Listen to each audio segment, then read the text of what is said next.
sunny weather approved.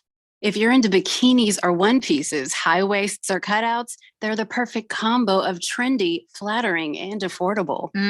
That's right. And there are so many cool styles with gorgeous details. These suits have macrame, crochet, wood beads, pretty shells, and more. Totally a luxe for less vibe.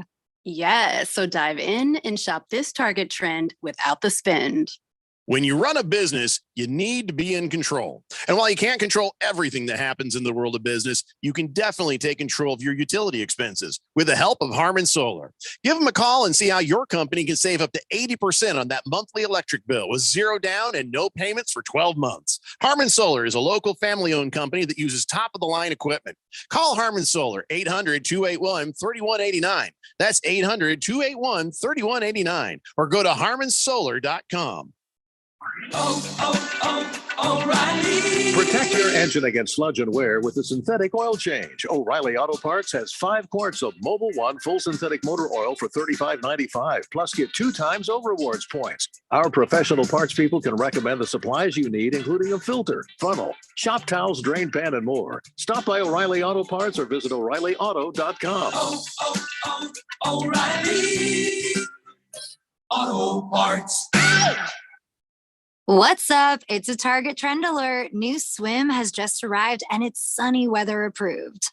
If you're into bikinis or one pieces, high waists or cutouts, they're the perfect combo of trendy, flattering, and affordable. That's right. And there are so many cool styles with gorgeous details. These suits have macrame, crochet, wood beads, pretty shells, and more. Totally a luxe for less vibe. Yes, so dive in and shop this Target trend without the spend. For the latest from the world of golf, tune in every Saturday morning from 6 to 8 for the Golf Shop Radio Show, presented by PlayGolfMyrtleBeach.com, the golf capital of the world. Hosts Mark Greenhalgh and Matt Blanchard talk golf from tee to green and everything in between. If you like golf, you're going to love Golf Shop Radio. Before you tee up, drop on in. Welcome to the Golf Shop here on 1580 and 99.3 The Fanatic. Gilbert worked in retail and restaurant management for 14 years. It was time for a change. I recognized where I was at was vulnerable to the whims of the economy. Then he heard about My Computer Career. Gilbert went for it. In as little as 7 months, I got all of my certifications at a fraction of a cost for college. He became an IT pro in just months with zero experience at mycomputercareer.edu. I can work from anywhere. I have more time for my family as well. It's not rocket science. It's mycomputercareer.edu. This is one student's experience. Individual results vary. KQFN Tempe, also transmitting on K25CDP at 99.3 FM, and K240U Fountain Hills at 95.9 FM. 1580 and 99.3 The Fanatic. All right, people, settle down because it's time. Time for what? Showtime. When does it start? Right now. 3, 2, 1. Let's get on with the show. Let's do it.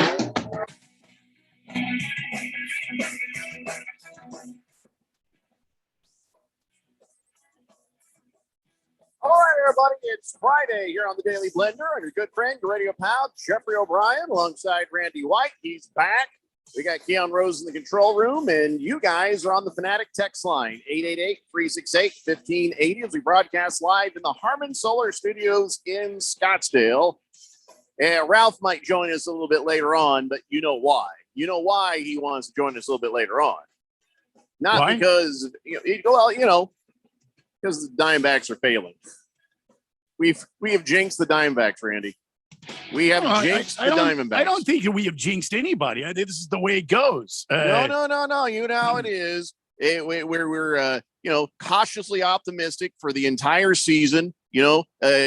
Flying under the old radar here, making sure we don't get too happy or too whatever. And then just the other day, we were like, hey, you know what? I think these guys are for real. This feels pretty good. Even Ralph had to admit, yeah, they're doing really good. It looks for real. As soon as I let myself be comfortable, they have been blown out. Well, then they lost. And now they're in the process of losing again at home. Well, it's only 5. It's only 5-4. And let's keep in mind the Phillies get swept by the Phillies. At some point, the Phillies had to get better. They were in the World Series last year, and I'm not taking this as the end of the world. The sky is not falling. This is I think the first series in, I don't know, 2 months that they've lost. I'm just saying. It's the You're first actually series. making my point for me. If they actually lose it. It's the first series that they've been swept in, I don't know, since last year. If in fact they lose it, I mean, they are down just a run. It's the top of the 8th inning. If they win today, they tied the series. No, it's our fault. The whole thing is our fault. It's our fault. I'm trying to get If they lose this series, it's the first series in like a month. Yeah, exactly. You were making my point. No. Things were going along swimmingly No. until we showed up getting all happy about it and feeling confident and actually at peace with the idea that they might be in the postseason I have this year. nothing to say, but 3 games ahead. That's what I have to say. 3 games in front of the second place team. Yeah, it was helpful. It was helpful. It's still 3 games in front of the second place team yesterday, and they'll lose a game today. Why would I just can't be that confident? Zaher. Yesterday, us. Day before yesterday, us. You see what I'm saying here? Jeffrey, I wouldn't panic. We're not taking on water here. This ain't a panic. This is not a panic. Understand, not a panic. What this is me understanding that we jinxed the Diamondbacks. Simple as that. One of 4 teams in all of Major League Baseball that have 40 wins. One of 4 teams. Okay. But you know what? Fortunes change. And I said, this, I think, after the Diamondbacks beat the Phillies that first game, I was like, man, this feels pretty good. We're looking great here. That was a tough win, but we got that win. And, we were feeling good, feeling confident. The minute I let my guard down, bam, they get blown out. Well, that's going to happen throughout a 162 game season. That's going to happen. You are not talking me off this ledge, friend. Well, you go ahead and don't be talked off the ledge. That's okay. Right now, the Diamondbacks are batting. There's 2 out, men on second and third. It's 5-4, top of the 8th. I'm sorry. I am sorry, Diamondback fans everywhere. The Daily Blender has jinxed them. No, we jinxed nobody. Yeah, we did. Yeah, we jinxed no one. No, I've learned my lesson. I'm not getting happy about nothing until somebody's holding a trophy again. You know what I mean? Well, that's okay. That's all right. You know who I am. I am a guy that will ride the wave. I will ride the wave. And right now, even if we lose today, even if we happen to drop today's game, we're still in first place in the West. No, we're not. Yes, we are. No, we're not. We're still in first place in the West. We are not. How would we not be? The Braves are. No, in the West. In the NL West. Yeah, the Braves are on top. No, not the National League in total. The National League West. National League West. We're still 3 games above the Dodgers right now in the West. We still are in first place in the National League West, even if we lose today. Oh, yeah, I see. Okay. Yeah. But still, just not what it was. What do you mean, but still? What is that? What is that? I feel responsible. Nah. But why? Because we should have never gotten happy. We should have been like, oh, yeah, this is great. Enjoy it. Well, I can't. Like we've been doing. What's the point of rooting for a team if you can't be happy when they're in first place in the division? There you go, Keon. I like that. Because now watch the Dodgers go. Watch what happens next. Yeah. Oh, here we go. Well, the Dodgers could bounce back this year. Okay. But call me when Dustin May and Julio Urias and a bunch of their other injured dudes are healthy. Yeah. Then I'll worry about I'm not worried about the Dodgers. And not only that, it's not the Dodgers you have to worry about. It's the Giants and the Padres, by the way. Padres starting to get their groove. Both of those teams are 7-3 their last 10. Yeah, but they're also 7.5 games back. The Padres are. Doesn't Giants, matter. I mean, 5 games back. They could make that up like this. Let's say. So can the Dodgers. The Dodgers are not going to do that. The Dodgers are 3-7. No, you're doing it again. We're doing it again, Randy. Oh my God. Health matters. Like you can't Daily Blender is responsible. You can't have starting pitchers unhealthy and then just catch teams. I said this already. The Diamondbacks have an Achilles heel. It's their bullpen. What are they going to do about their bullpen? They got a couple of players back. I was out for a few days. Now I'm back. The mojo is back in the building. The Diamondbacks are going to be just fine. You'll see.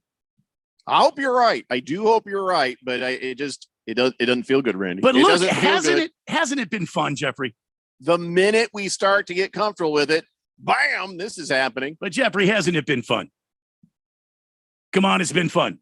For 2 days. It's been fun. What do you mean 2 days? For one day. It's been one day that I let myself be happy about it. The next day, oh my God, they got blown out. I was no longer happy. That's going to happen during the course of this season. And now I'm apologizing. There's no reason to apologize. Just sad. There's no reason to apologize. The Phillies were hitting, the bases were loaded. Diamondbacks got out of the top of the eighth. So now bottom of the eighth, Diamondbacks Snakes come up to bat. Here we go. Well, you got 2 more tries at it, I guess. Here we go. Let's go to the text line, 888-368-1580. Oh, did I say Friday? Well, today's my Friday. I'm not going to be here tomorrow. So I guess Thursday. That's why my brain was thinking that. Yes, today is Thursday. Thank you. Pringle, yeah, Friday somewhere, I think in New Zealand. Bruno Baller, yes, I did say Friday. Big George says, Jeffrey, I told you yesterday it's Ralph who jinxed the Diamondbacks by finally praising them on these airwaves. Nah. Ralph did that on purpose to jinx them, and it worked. Nah. You blame Sir Ralph. No. I'd like to, but I take full responsibility for Yeah, that. you can't. You can't do that. You can't do that, Jeffrey. To yourself. You can't do that to yourself. I just did. You can't. Whistle Hayes says, "Welcome back, Randy." So Thank does you. the Jet as well. Exactly the same. Thank you. But I do have something to be happy about. The Yankees got beat by the Mets yesterday. And yeah. I guess they couldn't find Nemo's ball. Yeah, thank you, everybody. High five. And it was in the 10th inning, and there you go. It was a mess. What a mess of a game that was. That was a messy game, and I'm just glad the Mets have won. I don't care about the Mets. I just hate the Yankees, and I know that game hurts them. When the Mets win, when the Red Sox win, the Yankees feel pain, and I like that. Who else are they in a big rivalry with? Who else do the Yankees hate? Well, the Yankees don't hate anybody. The Yankees are kind of those arrogant that's bastards not true. That walk around all puffed up with their, all their history and all their, what is it up to 25 world champions, whatever it is now. It's like 27. They walk around like they're the cat's meow, and they don't have any. They'll be the first to tell you. Boston Red Sox are their rivals, but you've got other teams right now that are doing quite well in that American League Eastern Division. Yeah, how about those Orioles? How about the damn Baltimore Orioles? How about that? I think that the actual correct answer is who do the Yankees hate? And I think the answer would be deodorant.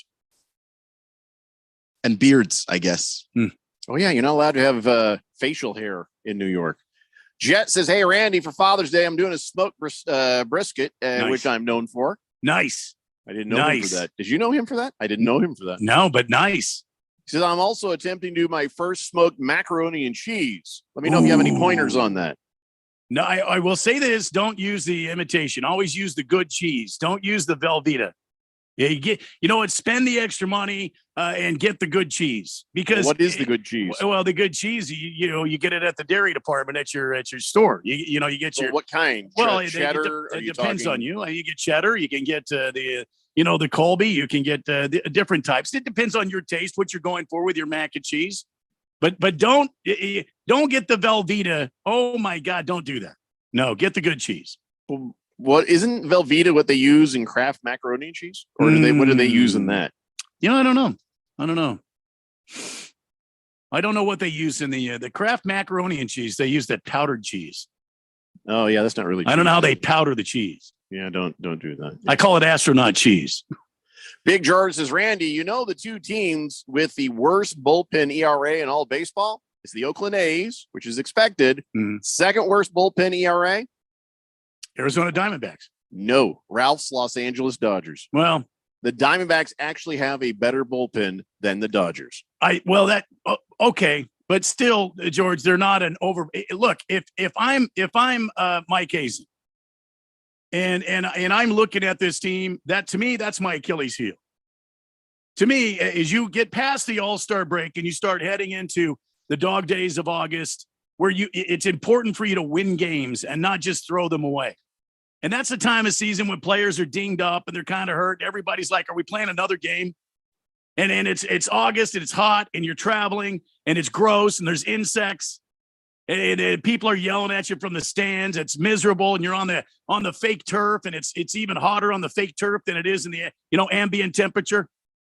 You got to win games in August, and that's when your bullpen, I think, is going to come down the stretch. Your bullpen needs to be ready to go, and I'm not sure that this Arizona Diamondbacks team has the bullpen to propel them into the playoffs like they need. Well, right now the bullpen has not given up a run since the fourth inning, if that counts for anything. No, that's good. That's great. Of course, we're right now 1 out, bottom of the 8th. Diamondbacks still down 5-4 to the Phillies. Well, I'm not worried. So a couple of things are happening today that we didn't get a chance to. I completely forgot. The U.S. Open is happening right now, and we didn't pick our guys. But a guy I was going to pick anyway shot a 62. Ricky Fowler and Xander Schauffele. They have both shot a 62 that set a U.S. Open record here on the day one. And we didn't pick our guys. Wait a minute. So is it too late to pick our guys? Are you going to sit there and say you were going to pick Ricky Fowler? Really? No, Xander Schauffele. Okay. You know I love the Schauffele on the Schauffele. I know that for sure. But I was understanding you to say, I was going to pick Ricky Fowler. I would know not to pick Ricky Fowler. This is the first we've heard of him in a couple of years. He was like a big shot, and all of a sudden he got real quiet for a long time. Yeah. And now today. Yeah. He set a record alongside Xander Schauffele. Yeah. Are they in the same group, by the way? Xander Schauffele and Ricky Fowler? No, they're not. Schauffele and Fowler, they didn't golf together today? No, I don't believe they did. No. The other thing we were watching is who is Rory McIlroy. Yeah. Is supposed to golf with Brooks Koepka. So it was PGA and Live in the same group. And I'm scrolling down. Have they not golfed yet? I'm trying to find them. I don't know if they've gone off yet or not. So Sergio Garcia is having a better day than normal. He's not completely below the cut line. He's actually hanging. I'm trying to find him here. I saw him as I scrolled, and I was like, wow, he's up higher than I thought. No, I've completely lost him. So maybe he's in bad shape. I don't know. Yeah. So Rory is tied for 9th through 4. And I guess Brooks is kind of lagging a little bit behind him, but he is tied for 65th through 3. So there he is. Yeah. So what's the score though? I don't care about Rory is 2 under par right now. Yeah, there we go. 2 under par. And where Sergio is E. Yeah, Brooks Koepka is 1 over. Oh, Koepka's he's 1 over. Well, look for him to turn that around tomorrow. He's just out. See, the thing about this is they don't have any PGA or Live Tour stops at the Los Angeles Country Club of downtown Los Angeles. They don't have any stops there. So a lot of these guys don't know this course, and they've only been able to get out there the last couple of days in practice rounds. And now these are the best golfers in the world, so they're going to figure it out. That's not a problem. But usually I don't pay attention to the first day unless somebody, look, if Brooks Koepka goes out and shoots a +8, all right, now we got a problem. But if he's like +2, +3, I'm not worried about it. I'm not worried at all. I want him to lose. He's a Live guy. So there. Okay, I'm getting taken to the woodshed now. Straight Striper says, Jeffrey, your attitude to start this show is poo-poo. Stop being a downer about the Diamondbacks. No, listen, I'm not a downer about the Diamondbacks. I feel responsible that we have jinxed. That's all. That is the only thing. Got too cocky, got too happy. We didn't even really rub Ralph's nose in it that hard, but we kind of did a little bit. Well, I mean, I didn't. He says, as a several decade fan of the Miami Heat, it was nice to enjoy the ride this season, even though the chip was not won. Diamondback fans should ride high while they're here. Absolutely. Nobody expected this. This is a completely unexpected thing. This is like, at Christmas time, and everybody's sitting around, open up gifts. And all of a sudden, all the gifts have been opened. The wrapping paper's everywhere. Everybody's got their toys or whatever. And everybody's, yay. And then somebody comes from under the tree and says, oh, look, Jeffrey, here's a gift that we didn't see. Here's one last gift for you. You open it up, and it's this cool gift. And you're like, wow. See what I mean? That's what this is like. Nobody expected these snakes to be where they're at. Right. But I'll keep going with your analogy. Now that I was like, wow, this is amazing. It's not even a knockoff. I get to play with it. All the batteries died. Damn it. That's kind of what it felt like. Would you say you jinxed it? Yeah, that sometimes happens. Sometimes batteries are dead in things. You can't take that kind of credit like you had some sort of supernatural power. Not over the just me. Diamondbacks. It's this show. I don't think it's this We show are at famous all. for the blender bump. No, We've had the Diamondback players bump. on. Yeah, the bump, not the jinx. The bump, yes, not Yeah, the jinx. We're looking at 2 outs and 2 strikes right now on Gurriel Jr. And I don't know, just not. Look, this feeling team has had a wonderful about April, this. a wonderful May, and they have a good, so far, a wonderful half of June. It's to be expected. This team has just been dominating everybody they've been going against. It's about time they got a little humble pie. I love it. I love the fact that the Phillies came to town and put a 15-3 whooping on them. I love it. You love that the Diamondbacks lost 15-3. I love it. It's good to be humbled in the middle of a season. You damn I mean, right. they weren't acting up like all No, cocky or but nothing. the reminder still hits. I mean, it still comes like, okay, we can be taken apart. Yep. Yeah, that's the end of the inning for the Diamondbacks. So I mean, one more try. The Diamondbacks, like the last 2 weeks, have had a couple of walk-offs in the ninth. I'm not saying it's going to happen, Yeah, I know. but it's just like I'm not waving the white flag on this game, not waving the white flag on, Certainly not on the season. Yeah, I mean, it's just like the team is not going to come undone because Understand we took the chance of being happy No, that a team that we didn't expect to be this good is this good. I promise to not be happy again until somebody's holding a trophy. Okay. I'm never going to Okay. let my guard down again on this. All right. It's the same message I've always given. Hey, enjoy the moment. This is great, but I'm not going to get cocky. I'm not going to be like, woo, we rock. Yeah, I'm just but gonna we be didn't do happy that. when it happens. I'm going to be happy when it happens. Yeah. And I'm going to be saying every game is its own story. Enjoy that. I've got my memories of sitting there with my kids at the ballpark and watching Corbin Carroll save the day in that game. And it's been a good season, been a great season, actually. And so I'm just going to take that. I'm going to apologize for the jinx. I feel like us losing this is maybe the Daily Blender's fault. After this, I'm not going to be negative, but I'm also not going to let myself go too crazy with this. But what did we do? We didn't crown them World Series champs. No, we just would. I said it when it happened. When they started to catch the Dodgers, when the Dodgers were looking, I'm going to ride this wave, and I'm going to be positive about this. I don't because win. what else have we had over the last several years? Sure, Nothing. but when we were talking to Ralph, I even kind of gave him a little bit of a nudge saying, Well, what you tell me? You don't think these guys are going to be in the postseason? And I had that in my head, Well, like, see, you're there damn you go. right they're going to be in the postseason. Yeah, you And- don't do that. And I No. feel like that I went too far. Yeah, I you went did. too far. You did. I don't know. I think That's you a bridge too far. You don't do that. You can what I'm imagine saying. your team in the postseason. Yeah, if you they're don't at the do top that. of the I can division. imagine it, but should have just kept my damn mouth shut. But I should've. Yeah. Okay, I didn't have that information. Yeah, it's definitely on your shoulders. Got a little bit too happy. That's all I'm Mhm. saying. I promise Yeah, I you won't do shouldn't- that yeah, again. You shouldn't have done that. Mhm. All right, got to take a break. We come back, a little more baseball for you. We got to talk about this golf thing. And then, of course, the parade in Denver for the Nuggets. A lot happened there, too. It's the Daily Blender here on 1580, The Fanatic. This is Brent Musburger's action update on 1580 and 99.3 The Fanatic.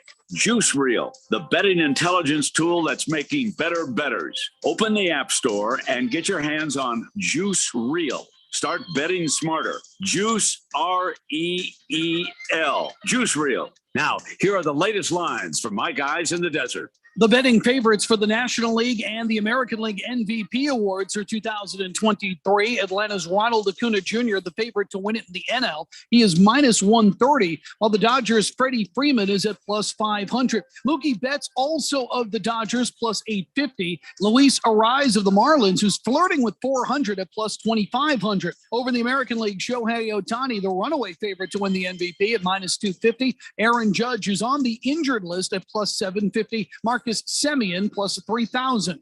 I'm Tony Desiri with your VSiN Action Update on 1580 and 99.3 The Fanatic. What's up? It's a Target Trend Alert. New swim has just arrived and it's sunny weather approved. If you're into bikinis or one pieces, high waists or cutouts, they're the perfect combo of trendy, flattering, and affordable. That's right. And there are so many cool styles with gorgeous details. These suits have macrame, crochet, wood beads, pretty shells, and more. Totally a luxe for less vibe. Yes, so dive in and shop this Target trend without the spend. Gilbert worked in retail and restaurant management for 14 years. It was time for a change. I recognized where I was at was vulnerable to the whims of the economy. Then he heard about My Computer Career. Gilbert went for it. In as little as 7 months, I got all of my certifications at a fraction of a cost for college. He became an IT pro in just months with zero experience at mycomputercareer.edu. I can work from anywhere. I have more time for my family as well. It's not rocket science. It's mycomputercareer.edu. This is one student's experience. Individual results vary. The field is called a gridiron. The ball is called a pigskin. The quarterback is called a field general. Y'all know what time it is? And the kicker? Well, they just call him a kicker. Come on, dude! Hey, this is football. The NFL plays here. Catch all the primetime games, playoff, and Super Bowl 56 on your home for the NFL. Let's go now. 1580 and 99.3. The Fanatic.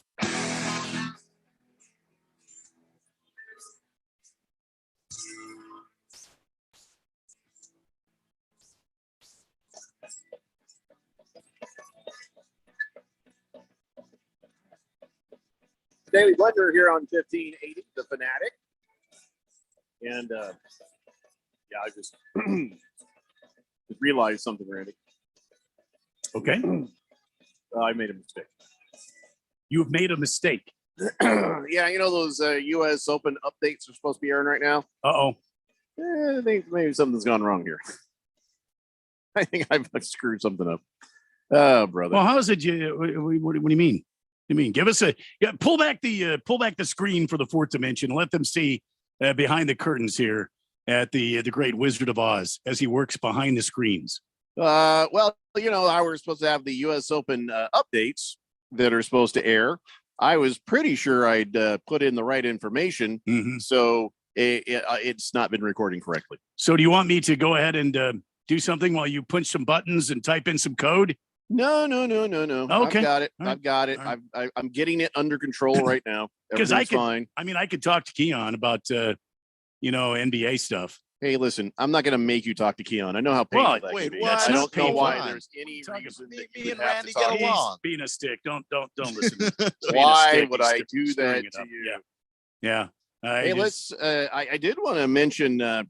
I like the manager of your Nats, Keon. Me too, man. I that guy's awesome. Davey Martinez. He's cool as a cucumber. I was wondering how you'd feel about it. Well, he lost his cool as a cucumber. Wasn't very cool yesterday. Well, that's the thing is he can get there, but for the most part, he's because with the young guys, they can be frustrating, and he's done a good job. I don't blame him. I do not blame him one single bit, though, for losing all of his cool. And you know why? Because did you see? Randy said he was watching the game. Did you see that game last night, Keon? Yeah, I caught the highlights of it actually. The lowlights, you mean? Yeah, that's a good point. Once again, what do you got? You have a bad umpire, and man, it's not even close. It's not even debatable. It is atrocious what happened. This is a tremendous embarrassment for anybody who calls themselves an umpire. I mean, seriously, you saw it live, Randy. You saw it immediately. Dave Martinez had to show up at the the press conference, and he had a picture. I'll show you. Here's the picture. Now, remember this right there, okay? See that picture? Yeah. So here's what happens, okay?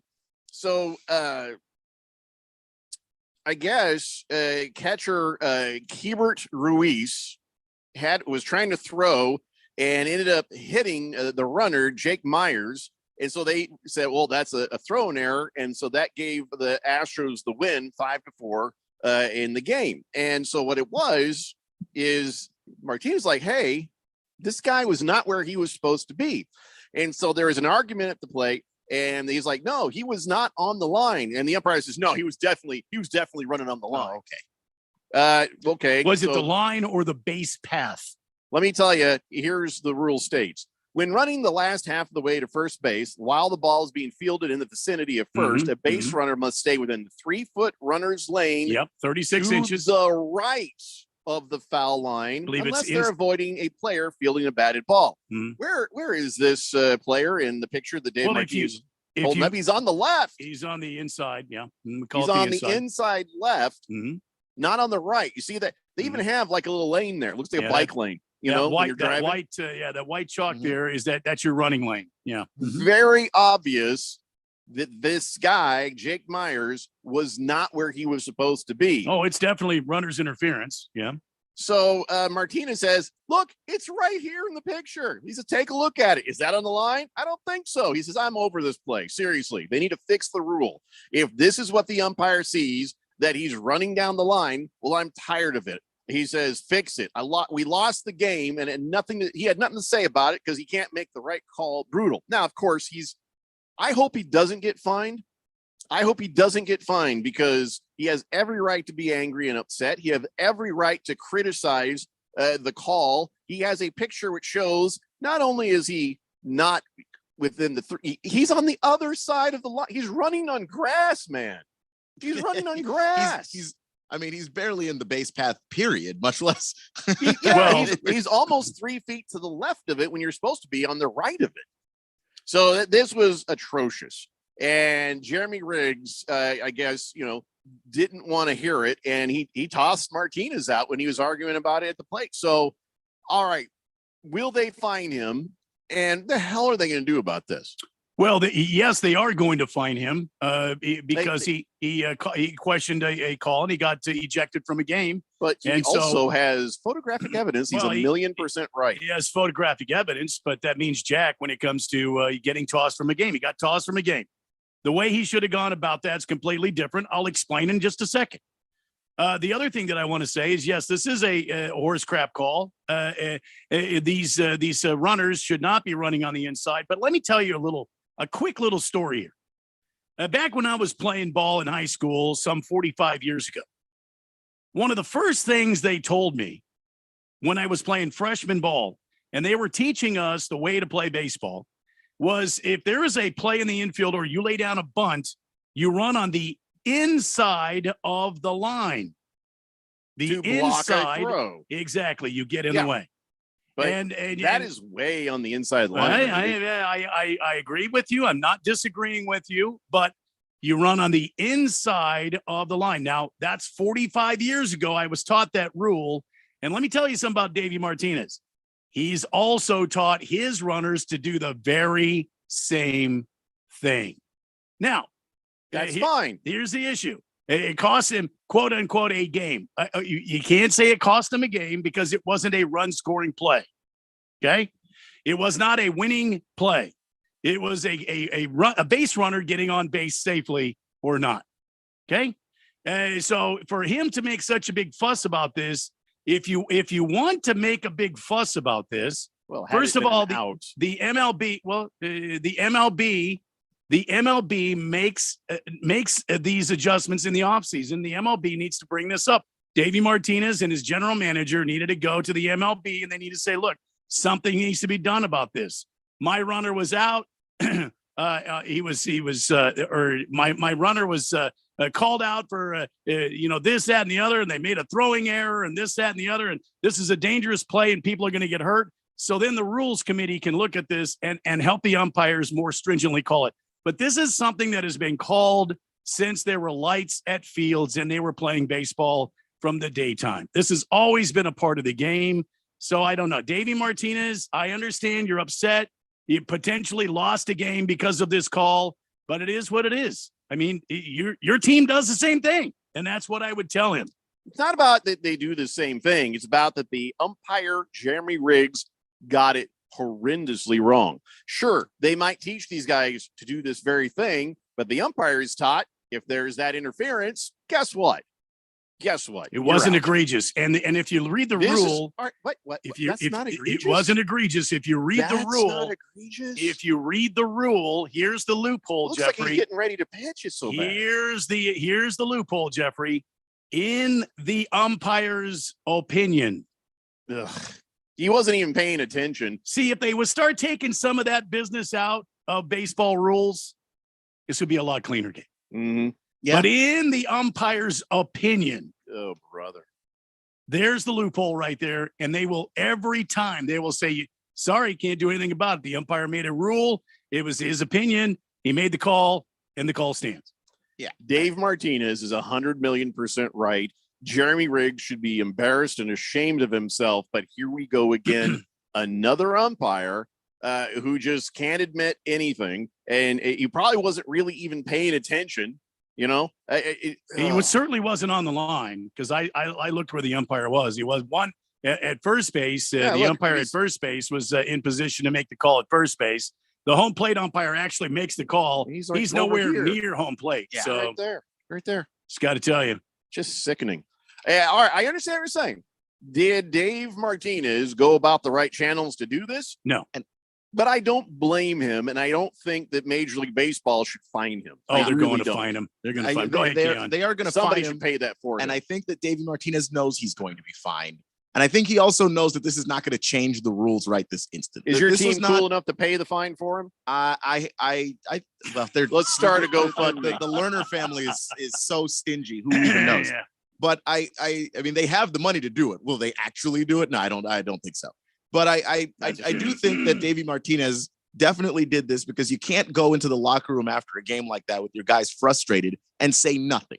Mm-hmm. So you take the hit so that your guys know, look, I've got your back on this. Yeah. And that's really what he was trying to do. I don't think that he believed he was going to change the rules today by showing that picture, but he was going to get his guys to continue to play for him and not, the next 3 games, they're still caught up on this one game. That's good because it seems like nobody has their back in a situation like that. Sometimes you got to get tossed. Sometimes you got to make a stink. But, mission accomplished, David Martinez, because you certainly made a righteous stink right there. 888-368-1580. Here's an update on the U.S. Open. Since I fixed the problem, we should have our U.S. Open updates back here in a minute.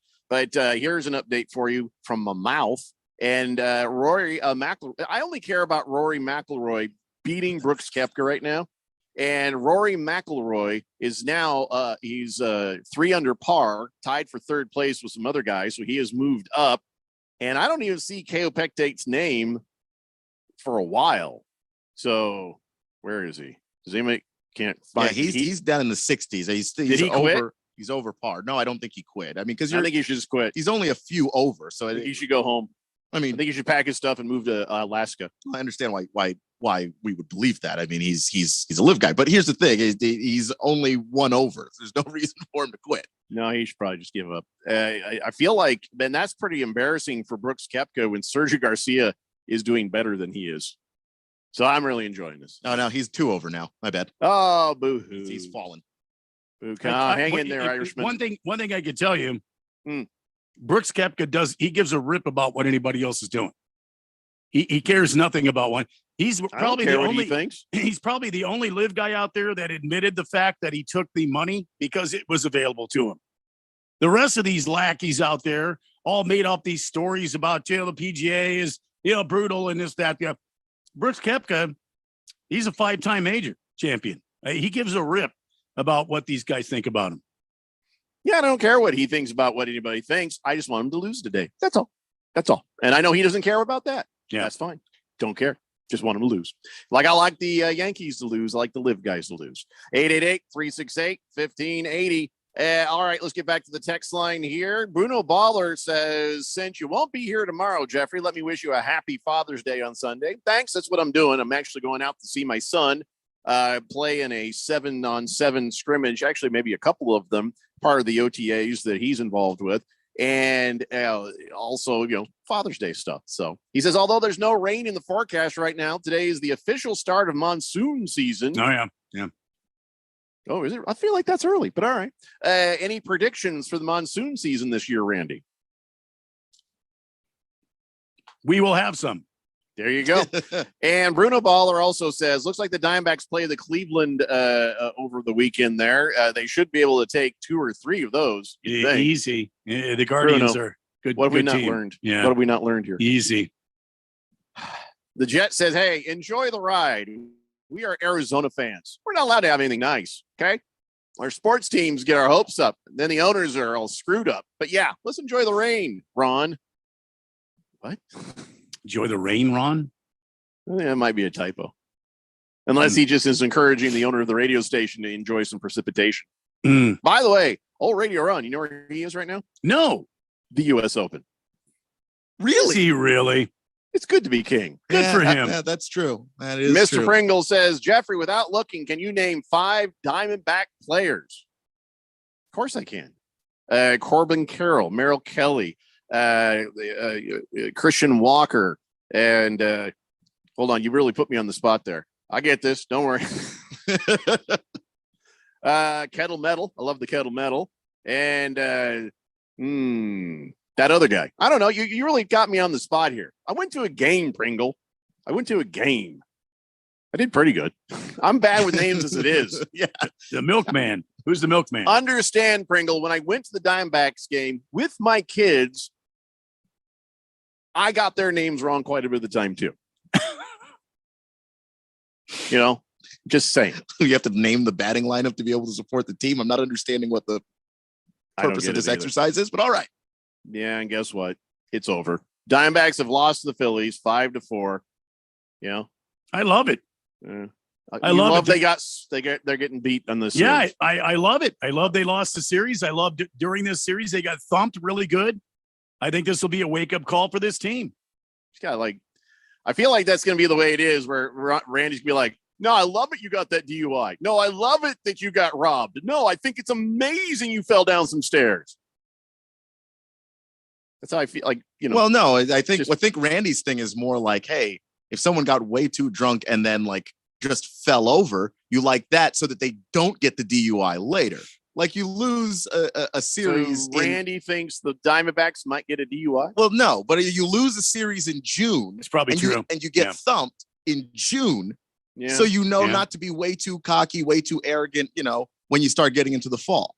I've been watching the Diamondbacks here. I don't think they've been getting too cocky. Do they seem like a team getting too cocky? Well, you're not inside the locker room, and these guys, sometimes they're young and they can feel invincible, and I think a good butt kicking does them some good.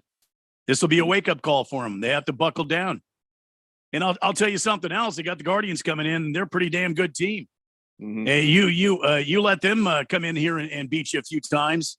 Then all of a sudden it gets real. It gets real in the Diamondbacks locker room. Uh-oh, we better do something. And it's cool because now you're like, okay, well, how does this team handle losing? You've had an incredible run where you've won a bunch of games that nobody expected you to win. You get punched in the mouth. How do you bounce back? Because if you bounce back, now we know that, okay, this team might have something for real. And I'm interested in seeing where we go from there. All right. Well, listen, I'll be positive. I'll be happy. Mm-hmm. But I'm going to keep that crap to myself. Okay. You know what I'm saying? I'm not going to be boo-hoo, Debbie Downer on the radio. I'll be like, hey, guys, hey, this is great, when it's great. But I'm not going to go like, what was it, Monday or Tuesday? We just kind of went a little bit further than we should have. Yeah. Big George says, wait, if Radio Ron is out of town in L.A., at the U.S. Open, does that mean no, George, it doesn't. You shut your face. Wow. I know exactly where you were going, and you're wrong for that. You're always wrong. We're taking a break before anybody figures it out. It's the Daily Blender here on 1580 The Fanatic.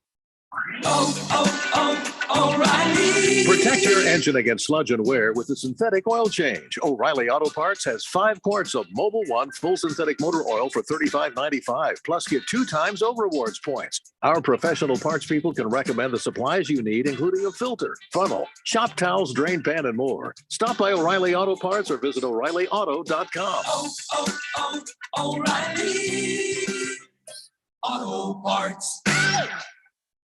When you run a business, you need to be in control. And while you can't control everything that happens in the world of business, you can definitely take control of your utility expenses with the help of Harmon Solar. Give them a call and see how your company can save up to 80% on that monthly electric bill with 0 down and no payments for 12 months. Harmon Solar is a local family-owned company that uses top-of-the-line equipment.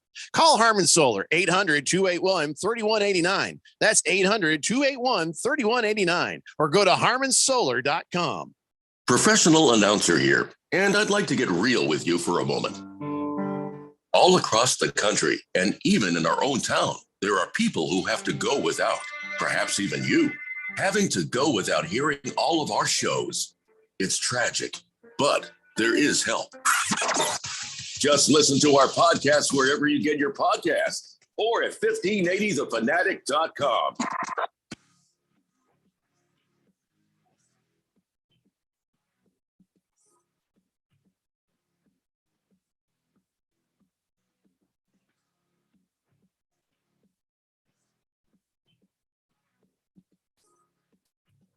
Daily Blender here on 1580, the Fanatic. So, okay, the Denver Nuggets celebrated their first NBA title with a nifty parade. First, Nikola Jokic was like, "Little parade," and then he went to the parade. He's like, "Okay, parade." He enjoyed the parade, and old Mike Malone was out there, and of course, I don't know what he was thinking. He's like, "Hey, let's do this again next year," but he didn't say it that way. He said, "Let's run this bleep back." He says, it's like, "Oh, okay, that's fun. That's fun."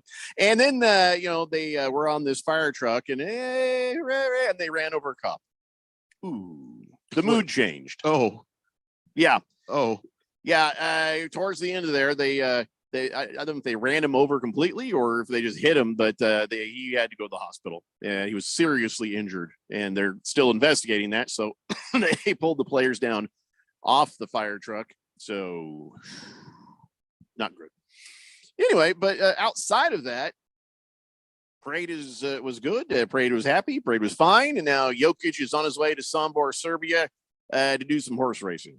So now, I mean, he's not racing the horses himself. But he owns the horses. Yeah, he owns the horses that are racing. Even him in a race. I mean, he's not exactly fast. He kind of lumbers himself down the court. I don't know if I've ever seen him really run hard. Well, have you ever seen Jokic really sprint? I think you have. He is going as fast as he can. Does he have to run hard? Oh, I see. This doesn't look like a sprint, but that's a sprint. But that's as far as Nikola Jokic is concerned. That's as fast as that dude can actually move. He'll get there sooner than later, I guess. So. Anyway, so that happened today. I'm sure there's all sorts of fun videos and this and that. And Denver's very, very happy. And so there was that parade. Hooray. I'm not, what do you want to hear about? Nothing. I don't care. It's not the Suns. Don't care. Just kind of curious what the Suns are going to do next. I was hearing that Jokic lost his MVP trophy. No. What happened was they're at the actual game at the end. They handed it to him, and then he put it down, and then Brown picks it up, and he's like, "The hell am I supposed to do with this?" So he's looking for him. But today he had that trophy with him. Yeah, no, he actually said that he was in a training room. He found it. Wait, so Brown was just like, "Oh, to hell with this," and put it down in the training room when they I guess somewhere where it wouldn't be knocked over or completely forgotten, and so that's where it wound up being. So they found the trophy. So remember we were telling you the hilarious story how Conor McGregor punched out the Miami Heat mascot, beat up the mascot. Yeah, sure. Well, we were like, well, if that's the worst thing that happens with Conor McGregor at a game, we're all good, and that kid will be okay. Well, now Conor McGregor has been accused of sexually assaulting a woman at the NBA Finals game. Now, when I saw that, I first thought he said he sexually assaulted the mascot, but no, it was a woman, I guess, in some restroom, the VIP men's bathroom or something. Oh boy, that's what they're saying. So, yeah. Now, of course, McGregor and his lawyers are saying, no, that just simply did not happen, and they're saying this is just all made up. So I hope it is all made up, but Conor McGregor for me is not the dude that has the benefit of the doubt. I won't say anything without any information, but I'm not gonna. What kind of information do you have, Keon? No, I'm saying I don't have any. Why don't you bring it to the fourth dimension? If you got this information, he has no information. Doesn't want to say anything without information. Correct. So you got the information. So why don't you say something? The information he has is he's alluding. Apparently, he's alluding to that he's got information. That is not what I'm alluding to. I'm saying I don't have. Well, then why would you bring up that you had information? I didn't say that I had information. I said specifically that I did not have information. And there's then a complete lack of information. And so I do not want to say anything. But Conor McGregor isn't the guy that's earned the benefit of the doubt, given how he carries himself generally. I think you have information. I don't. You were saying stuff. I was not saying anything. Said nothing of the sort, sir. The information that Keon has is that he has no information. That is his information. That is my information. It's all the information that I can confirm is that. Isn't that our motto here? The only thing that I know is that I do not know anything. That's the whole vibe of this show. We have the information that we have no information. That is exactly right. It's our battle cry. Yep. We know nothing. When do we want it? Who gives a crap? King of Kitten says Monday the 19th is Juneteenth. Well, not at SRP or APS. He says, Oh, it's not a SRP or APS time of use peak electricity holiday. Wow. Excuse me? I'm trying to understand what that means. Well, it is a federal holiday, right? So why aren't the power companies? They usually will on a federal holiday. They'll take the restrictions off. So the power company, like for us, we're on time of use, which means that we run our pool pump at a certain time, so it's not as expensive as other times. But on the weekends and on holidays, it's all the cheaper rate. So that's what King of Kittens is getting at. By the way, I don't think it's a paid holiday for CRC broadcasting, but if you wanted the day off, Keon, Randy and I could probably handle this. I mean, I'll come to work. I don't. When I was in Chattanooga, we had some Juneteenth celebrations out there, and I knew some folks who would definitely find a place and throw a pretty big party. But I just don't have those connections out here. So, Well, I figured, start your own. Well, the two honkies, two cracker white bread mofos here could work, so you don't have to. Is what I would suggest. But I get paid hourly, so I don't come in. Doesn't want to leave those hours. I think I'm going to get paid. I think he should still get paid. I don't know. See what we can do. Okay. But in the meantime, should we throw some sort of a party? As long as there's food and beer involved, I'm in. Randy, you and I, we should come in that day, and we should at least buy him lunch, right? I think that's a good way to go. When is it? Monday. I don't usually come in on Mondays. But of course, I'm just joking. Absolutely. It's like, well, guess not. If you don't, I'll do it. I'll come. Of course, I'll be there. I mean, that's the least we. I'm just kidding. Is it weird if a couple of white guys throw a Juneteenth party? Is that weird? I mean, yeah. If you throw the party, yeah. But if we're just getting lunch together or whatever, yeah, no, it's not weird. I know. It's a new thing, so I'm not sure how it's supposed to be handled. But I think ultimately it's a celebration of the progress our country's made. So I don't, everybody should be involved.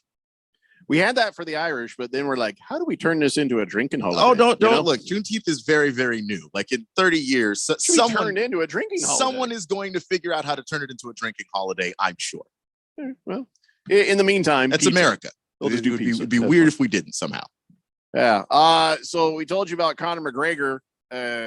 Hopefully that's not true, but this one here is true. Antonio Brown, you know how he bought this arena football team in Albany?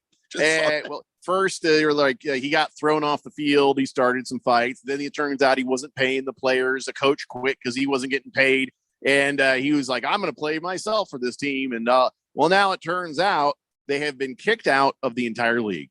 That team is no longer welcome in the league. The National Arena League has kicked out the Albany Empire. And they said, we've exhausted all avenues here. They're not paying their dues. The owner was fined $1,000 for conduct detrimental to the league. And they finally have just had enough. They've had enough. They had until noon today to make the payment they needed. They didn't make the payment, so they got tossed out of the league. And this is after last night. Antonio Brown gave a shirtless press conference where he just wanted everybody to know he was thinking about whether or not Antonio Brown, the owner, would pay Antonio Brown, the player, $1 million to play in these games. And he's like, well, the negotiations, he says, it's been hard for Antonio Brown to talk to Antonio Brown because the guy's got like 3 different personalities. Oh, boy. Look, I'm glad that they threw the team out the league, but I feel bad for those fans because I know that if you're a fan of an indoor football team, you're a pretty diehard fan. You have to go out of your way to follow the team and make sure that you're on top of everything. And this team won a championship before Antonio Brown got there recently, and then he turned the team in less than a year. He turned the entire team into a circus. Yeah, I did. And so. Just another predictable page in the Antonio Brown book, right? Lost Toby says, I got the day off. I'll fill in for Keon.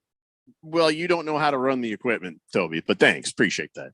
Big George says, since Monday is Juneteenth, Does that mean no show on Monday? Well, he says you guys do support civil rights, right?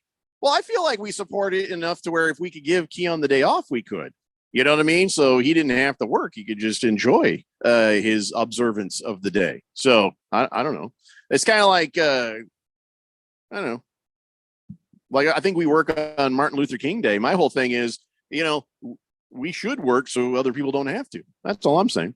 King Kenton says Denver Nuggets head coach Mike Malone was holding the finals MVP trophy during the championship team photo after the game at midcourt. By the way, Phoenix is not really a big Juneteenth community, huh, Keon?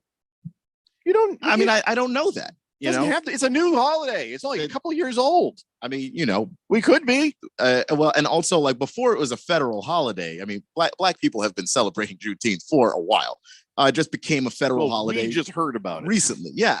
So I haven't really shared this. And I know that black people live here in Phoenix. So I just don't know, a lot of people yet. I'm still trying to, get plugged into friend groups and things like that. So I'm working on stuff. So I just don't know.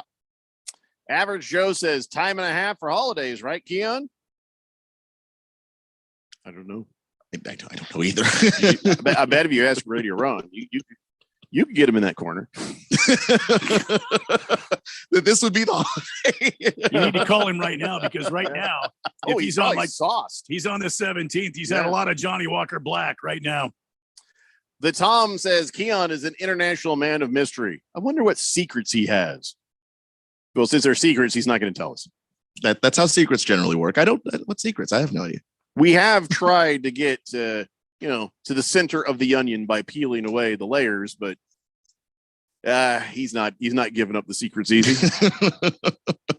Like, we didn't even know he had a girlfriend until he had to tell us he had a girlfriend. And then the next time he didn't have a girlfriend, he didn't tell us he didn't have a girlfriend. And then when he had another girlfriend, we're like, oh, look, he's got a girlfriend. And I have no idea what his current situation is. That's how secretive he is.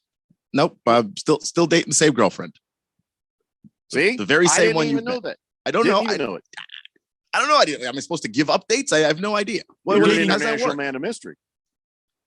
So your status is dating right now? Yes. Okay. Yeah. Well, people talk. They'll be like, me and the girlfriend, we have blah, blah, blah, blah. Or me and the girlfriend, Keon is just never. Nope. He just listens to Randy and I ramble on about stuff. So he keeps his cards close, Tom. He listens and takes notes as to what we say. I am pretty sure he is taking notes. Mm-hmm. All of this is going to be used against us someday. I don't know about that. I just don't think I'm that interesting. That's all. Moist One says, how about we all have a housewarming party at my new place Monday? I haven't fallen for that in 5 years, Moist One, and we're not falling for it now. Did he think that if he left and came back, we'd go, oh, yeah, we just not remember that Moist One's housewarming party is the one place you don't want to go? He's been inviting us to the same housewarming party for the entire time, at least since I've been here. Longer. It's a trap. Probably before me, but it's clearly a trap because it's a trap. Moist One, your house is broken in. You've been there. Just live there. It is a trap with double-sided mirrors, doors that lock on one side. There's buckets with the lotion in it, kind of hidden thing. Cameras.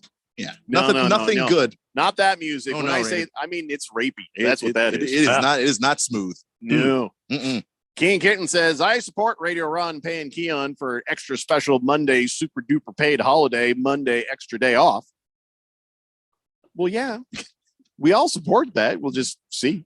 If Radio Ron's not so drunk that he can answer his phone, we'll find out. I'm gonna send him a text.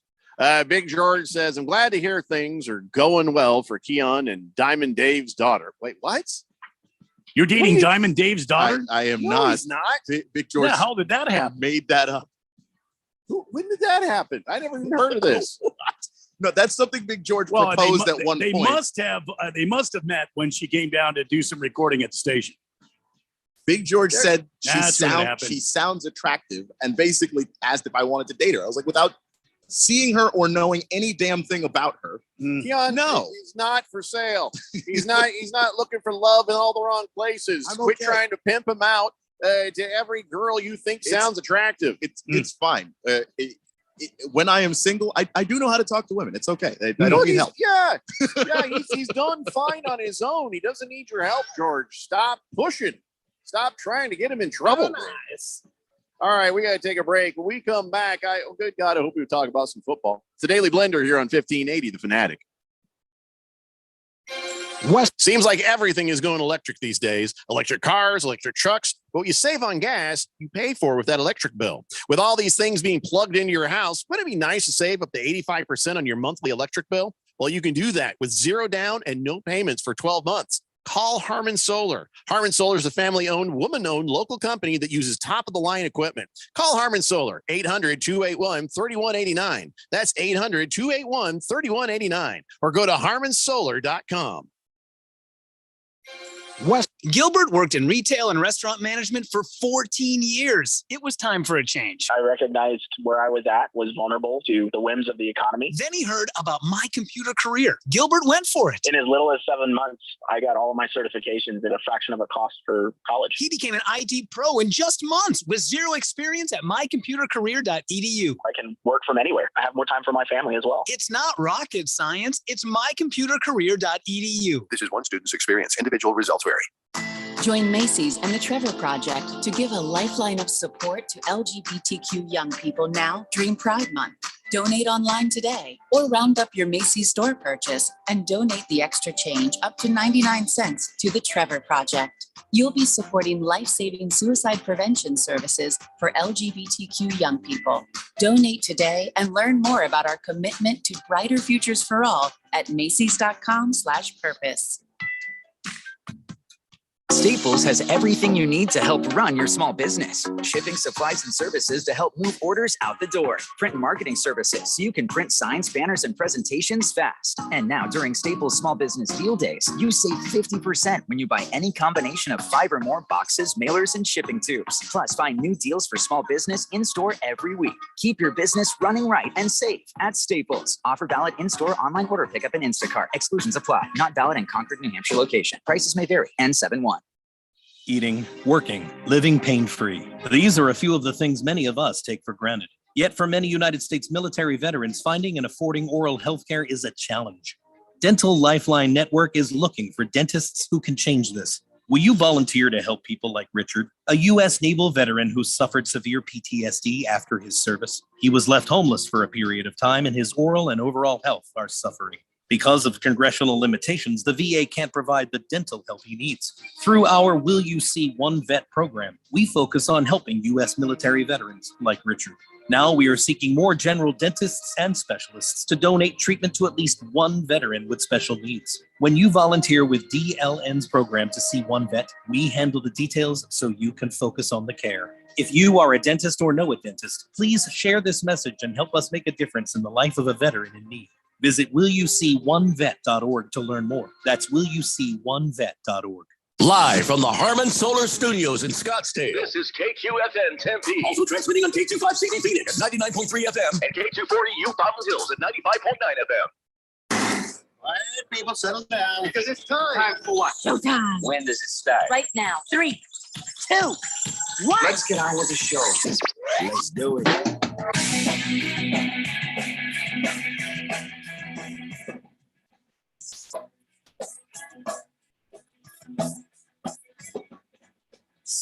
All right, everybody, it's 4 o'clock here on the Daily Blender. I'm your good friend, your radio pal, Jeffrey O'Brien, alongside Randy White. Oh, look, Ralph from Harmon Solar is showing up there, getting hooked up. Keon Rose is in the control room, and you guys are on the Fanatic text line, 888-368-1580, as we broadcast live in the Harmon Solar Studios in Scottsdale. People are still weird. Moist One says, I remember when the texters were crushing on the Weather Girl a few years back. You guys got a very horny following, you know. What the hell is he talking about? What Weather Girl? When did we ever have a Weather Girl? I am beyond lost. We had a Weather Girl? There's Lost, and then I know what it is. It was when Big George was trying to push some Weather Girl. It wasn't Iris Hermosillo. That was it was some other gal. Or is a traffic girl? Oh, we had a traffic reporter. Yeah, that's right. We did?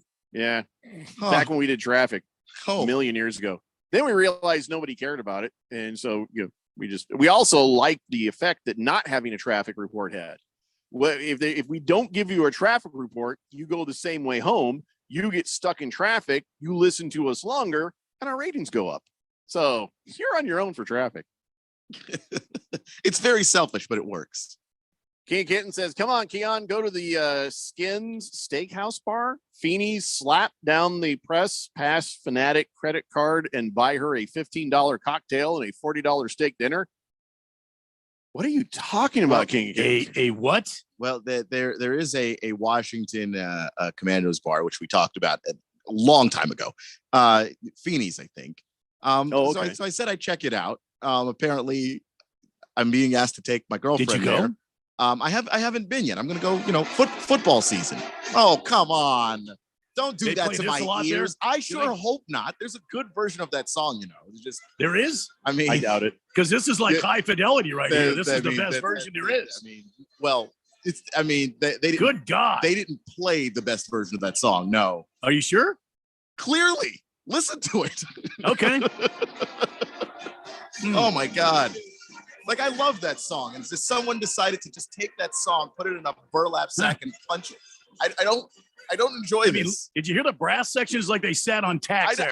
When I was in high school, I played trumpet. Wow. I know what this is supposed to sound like. It's not supposed to sound like this. What is this? Who did this to the song? Tail to the Commandos. Oh no! Speaking of putting something in a burlap sack and bashing it. Hey, Ralph, Excuse how me? you doing? Oh my God! I was Wow. just wondering if Keon's going to have a girlfriend still by the football season. Not if he takes her to that skin bar they were talking about. What's a well, skin bar? I'm What does that impressed. mean? I'm impressed he still has one. Yeah, how's that going anyway, Keon? It's going pretty well. I mean, he would say that no matter what. So she never sees you then. That's good. I mean, no, we spend time together. I mean, I don't know, if it doesn't work out, then well, it doesn't work out. But like, it's working out right now. Good. That's good.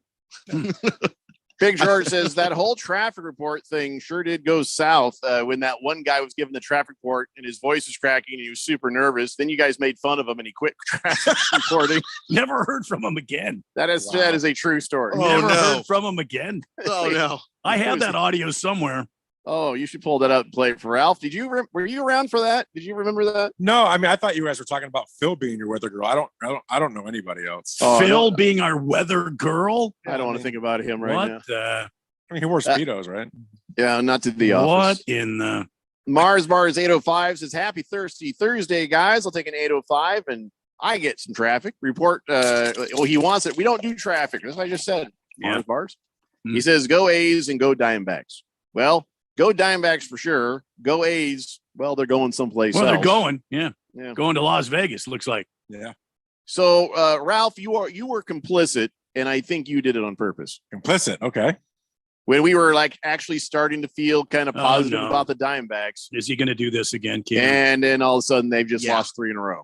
It's baseball. That's what happens. I know, but Thank you, Ralph. feel Thank like you. you knew what we were doing, and you didn't even try to stop us. No, I want you to enjoy it, and I want you to feel good about it and talk a lot, and then cry later, which you will. But I mean, I enjoy watching the mess get made. The mess Yeah, get see, made. Yeah, absolutely. But Ralph's not saying we jinxed it. No, I don't think you jinxed it much, but maybe a little. King of Kitten says, hail Keon Rose, hail victory. Ralph's on the warpath. Fight for old ladies. I don't think those are the words. Definitely not the word. I mean, maybe those were those might be the words to this version of Hail the song. to victory. Ralph's on the warpath. What was the other line? Fight for old ladies. Fight for old Yeah. ladies. That Or kind of fight works. old ladies. Yeah, I We like that. Fight some old ladies. Well, I mean, if you depending on what's going on there in the Washington Stadium. Parlay J says, welcome back, Ralph. King Kitten says, I miss Filthy Phil, Caleb, and Cornbread, the forklift mule. Okay, King Kittens, we get it. You've been around for a while. Cornbread. Yeah, I remember that. Yeah. So let me ask you a question, Keon. How far would you travel to watch a game as a sports fanatic? How far would I travel? Yeah, how many hours would you drive, fly? What is your limit for how far you'd go? I 'Cause mean, people have been asking me, hey, you want to go to Indianapolis to watch a Colts game, and I'm like, I mean, I'd go back to DC to see a game. You would go from here, yeah, all the way back to DC. How many hours is that flight? Is the flight like 5, 6? Yeah, 6 hours, 6.5 hours. And because you work for CRC Broadcasting, there will be connections. Oh yeah, There will be. This is I'm not gonna look. If I had nonstop money, that'd be nice. Keon's route back Okay. to Washington would be like from here to El Paso up to like Wynot, North Dakota, There's back always that- down to Sarasota, Florida. Yeah. To Utah. There's always that one back stop to Utah and across to like Nebraska. I'm trying to figure out how this actually connects me closer to home. Like this can't be more convenient for me to like when I went back home for Thanksgiving last year. Like it literally took me to Tampa, and I don't understand how or why the logistics of that made it easier to connect me to DC. I feel like they're just screwing with us sometimes. I was in Denver. Why? So Randy, how far would you go? About 10 minutes. Yeah, you're that close to the Glendale Stadium. About 10 minutes. That's about as far as I'd go. Ralph, how about you? I mean, I've gone to Seattle to watch the Seahawks games. I would go cross country to watch Seahawks games. I have no problem with that. Well, here's the thing: most people, their limit 6 hours. That's what they say. On a plane, on driving, or They didn't signify it's whether it's a car or a plane. No matter what, the average sports fanatic say they trek 5 hours, 48 minutes to see a big game. Wow. Yeah, 45% of sports fanatics say they've traveled out of the country to see a game. I would. Although they didn't say how many of those were just going into Canada or something, you know. And then 52% of fanatics say they have a favorite team and aren't just crazy about one sport or one city or nothing. 52% of those people say they watch every single game, which, that's a bigger commitment if you're a baseball fan than if you're a basketball fan or something. But anyway, so I guess 6 hours. And I think about that, and I'm not that person. No, I'm not that you wouldn't person. fly to Indy to watch your Colts? Indianapolis is overrun with racists and nothing to do. So I just don't see I'll go see the Colts play in Vegas. I'll see the Colts play. I really blew the opportunity when invited to see the Colts play against the Cardinals when they were here. I regret that heavily. But so then I got to wait a couple more years for them to come back here. But I don't know. I just, let's see what happens next year. Who cares what the cities? I mean, I go to Seattle. I mean, that's one of the most racist garbage cities there is. But really, of course. But I go watch. I had no idea. Sure, you did. Is it leaning left? You're just making that up, aren't you? I feel like you're doing this. But anyway, am I doing the Bruce Jacobs? Is yeah, that what I'm doing? You're leaning a little left. Yeah. I see. I like Bruce Jacobs. No, Bruce does this. Yeah. Bruce He falls leans over, right. leaning the other way. Yeah. I had no idea that Seattle was a bunch of racists. A bunch of never heard liberals. that. What else is going to be there? Anyway. So you say liberals are racist? That was just for you. Wow. So back Anyway. on the track. No, I don't know. I don't have any interest in going to Indianapolis. I mean, like we said, we'll see what happens with this new team setup. I think you're more willing to sit some place on a plane longer if the team is good. You're maybe not in such a hurry if the team is not playing well. And right now, I don't even know what I've got. So yeah, I would bet that doesn't adjust the time that you're willing to put up with. I have a hard time on a plane. When my wife and I flew to Spain when we got married in a castle in Spain, and it was beautiful and it was great. And it was also a good way to make sure the people we didn't want to come didn't come. You know what I mean? That's how you do it. So, but here's the thing. That's a long ass flight. You know, you got from here to Atlanta, like 4.5 hours. And then from Atlanta across the ocean over there, the whole thing, it took, like 14 hours. And I don't do well on a plane, you know? We were in first class and I was uncomfortable, just uncomfortable sitting class? there. Yeah. My butt was just like, I was like kind of turning in the seat. I just tried to fall asleep. I just didn't feel very good. The whole thing, it was not a great experience. And so if I think about how that is, 4 hours, 4.5 hours has got to be like that. I got to get drunk and that's got to be the limit. So I don't know how long it takes to get from here to Indianapolis, but I'd rather just figure it out to Vegas, rather figure it out to LA even. LA is like an hour and a half on a plane, right? No, it's hour on a plane. But Indianapolis is probably like 3. It's not a big deal. You suck it up and go for your team. Yeah, no. I mean, I get why Randy doesn't want to travel. I mean, it makes sense. Well, he just lives next to the stadium. Well, all the games are on TV. Why the hell would I go to the stadium? Absolutely. Plus, they suck. I mean, why would you travel for that? So it has nothing to do whether they suck or not. I can just watch them on the TV. I know, but I just wanted to say Ralph, they suck. why would I go to the stadium? Accurate. Hurtful and accurate. That's it's my nickname. True, but troubling. The beer and the food is overpriced. There's jerks all around, like Ralph. Why would I go to the stadium? Bunch of out-of-town jerks. I could just sit here in my house. You can't even see Kyler Murray on the field anyway. What's the Who point? cares? I can with a long-range lens. Hell yes, I can. Those Sonys can get right up there with that 50x lens. Are you kidding me? Better get right up in there. They can. Straight Striper says Keon's got to hit back harder to Ralph. It's odd that someone would challenge someone keeping a girlfriend when they have the I sleep on the couch vibe all the time when he's on the radio. Yeah, but you got to remember, I've been married for 30 years. So I don't know. I just don't. And like about 3 or 4 of them on his wife's behalf, happily. There's just like oh boy. That's a lot. I wasn't thinking that much. I'm I saying was spotting you. I was going 6 months with that. Yeah, that's where I was. I'm secure enough. I don't have to, I could take the joke and move on. It's all good. Oh, it wasn't a joke. I mean, I've met her. I've met you. I just made an assumption. just made an assumption. Yeah. All right. Well, incorrect assumption. Sorry to say. Hamilton Porter says, first time I flew home, I flew from here to Detroit to get to Chicago.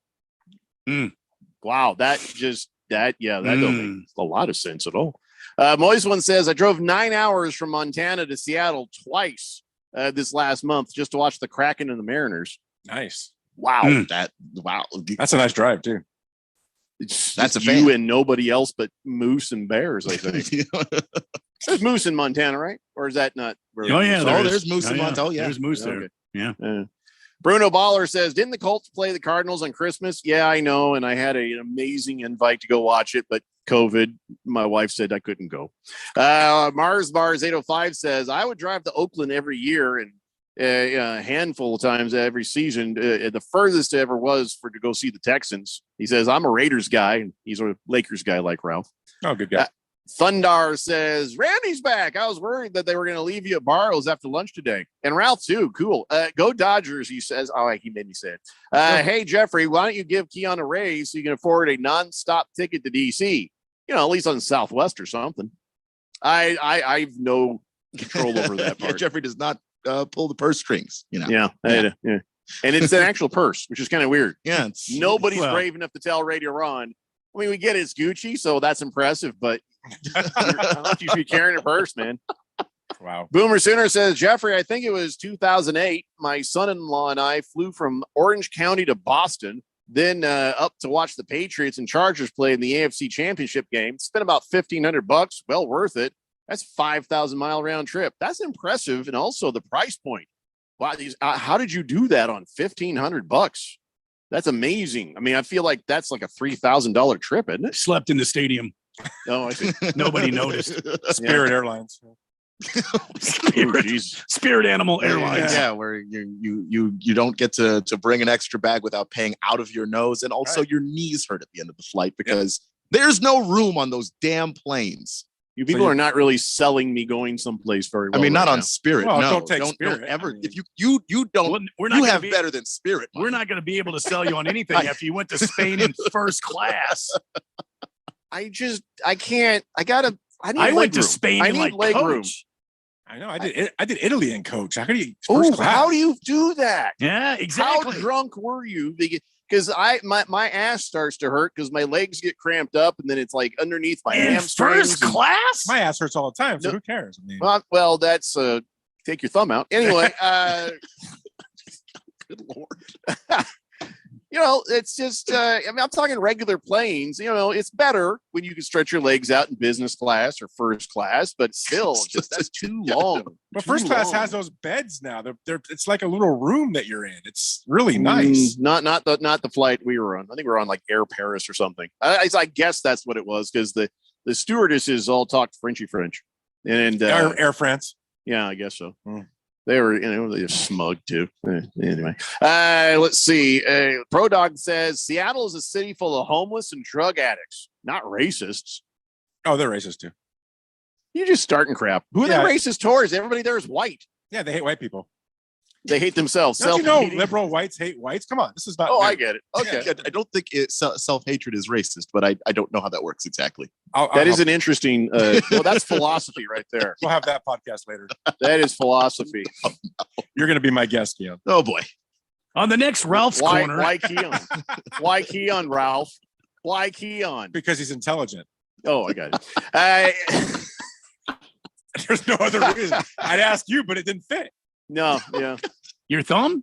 What are we talking about again? It's about all my thumbs are probably much bigger than Ralph's. Yeah. Donnie says I travel away games for my teams because that's what a real fan does. Yeah, not I this agree. one. You know, the owner of Harmon goes to at least one away game a year for the Cardinals, so they travel everywhere. He's got seats here. Why does. would he have to travel to see a game? To go, as a fan, to go to a different a different stadium and watch the team. It's kind of cool. Experience those fans. He does it every year. I will tell you this: I'd love to go to Chavez Ravine. I've been to the Padres Park, and I've been to Angels Park. But I'd love to go to Chavez Ravine because it's been around for so long. I'm just afraid of getting my head clubbed in. I'm gonna have to go with you, Ralph, so that at least I'm with a friendly. I can't believe you've never been there. I've never been there. I've always wanted to go there as a baseball fan. Randy wants to go with Ralph, so if anything goes down, he can just push Ralph at. Coming at him. Absolutely. Nothing will happen. That stadium's been around since '66. It's one of the nicest stadiums around. You think that Ralph in a Dodgers hat and you in a Diamondbacks hat? Oh, like I'm Ralph not would be wearing like, "You guys leave him alone." I'm not wearing any fan gear. Are you No, kidding you me? can't. Ralph is going to giggle and just sort of back completely away from you like this. He's just going to be. As long as you're not wearing Giant gear, no one's going to bother you. It's Giant gear you can't wear there. Oh, look at that. Rory McIlroy is now tied for third. He is 5 under par. And I'm looking down. I don't even see Ko Pectate. Where's Brooks Koepka at? I don't see him. It's like, geez, how do you find somebody when they're that far down? I'm scrolling. He's not even in the plus twos. Yeah, he is in the plus twos. He's still there. He's at 2 over. Where is he? I don't see him. Are you sure? I think you may have. Yeah, hit refresh. He's like at the bottom of the tied for 89th. Then I guess mine's not. I see. Yeah, I don't see him. Don't see him. This is not cut day, so he's got plenty of time left. Damn it. Damn it. That's tomorrow. Boomer Sooner says, Jeffco, we did red eye flights and stayed at Mom's in-law house there. I had one of those signs. Game $300. Flight $350. Game priceless. Remember that tagline. That's kind of expired, buddy. Boomer Sooner, that was like cute when they were doing those commercials, but it's been a lot of years. And the fact you had a $350 flight, that means that was also a lot of years ago. I mean, what year was that, Boomer Sooner? Oh, it was 2008. Yeah, that checks out. That was a long time ago. But listen, good for you, man. Heavy Metal Maniac says, hi, I travel every summer on an airplane to go watch the Diamondbacks play on the road. Been to 22 stadiums, trying to get to them all. Love traveling. Love the baseball. I got to see my Diamondbacks on the road when they weren't very good, but hey, that's my team, and that's what I like to do, and it's a lot of fun. Now that's a fan. Maybe I should do that. Maybe I should. Maybe you guys are right. I don't want to go all the way to Indianapolis. Maybe figure out if they I got to go look at the Colts schedule to see who they play in California, maybe, or if they're going to Vegas, or if they're going, yeah, maybe. I don't want to go more than 2 hours, 3 hours away. You got to go to the home stadium. You got to experience whatever it is that they do before games, the night before. I mean, just go have fun. You, every time the camera pans on Indianapolis, I'm like, God, that's a lot of white people. And I just think to myself, there's nothing to do that's fun there. Nobody looks happy. Everybody's just sitting there like, you'll be with your own. What's the big deal? The entire time. I mean, you're white. I want fun. I didn't say you were fun. I just said you're white. That's what I'm saying. Go blend in. Blend in like a snowball rolling down a snowy mountain. It's like liquid paper. It'll work. You'll do it. I don't know. Come on. I want to see you go. Well, man. I'll go with you. We'll get beat up. All right, get Harmon Solar to pay for it, and I'm in. Let's take a break. We'll be back, and hopefully we get some football. It's the Daily Blender here on 1580, The Fanatic. Join Macy's and the Trevor Project to give a lifeline of support to LGBTQ young people now during Pride Month. Donate online today or round up your Macy's store purchase and donate the extra change up to 99 cents to the Trevor Project. You'll be supporting life-saving suicide prevention services for LGBTQ young people. Donate today and learn more about our commitment to brighter futures for all at Macy's.com/purpose.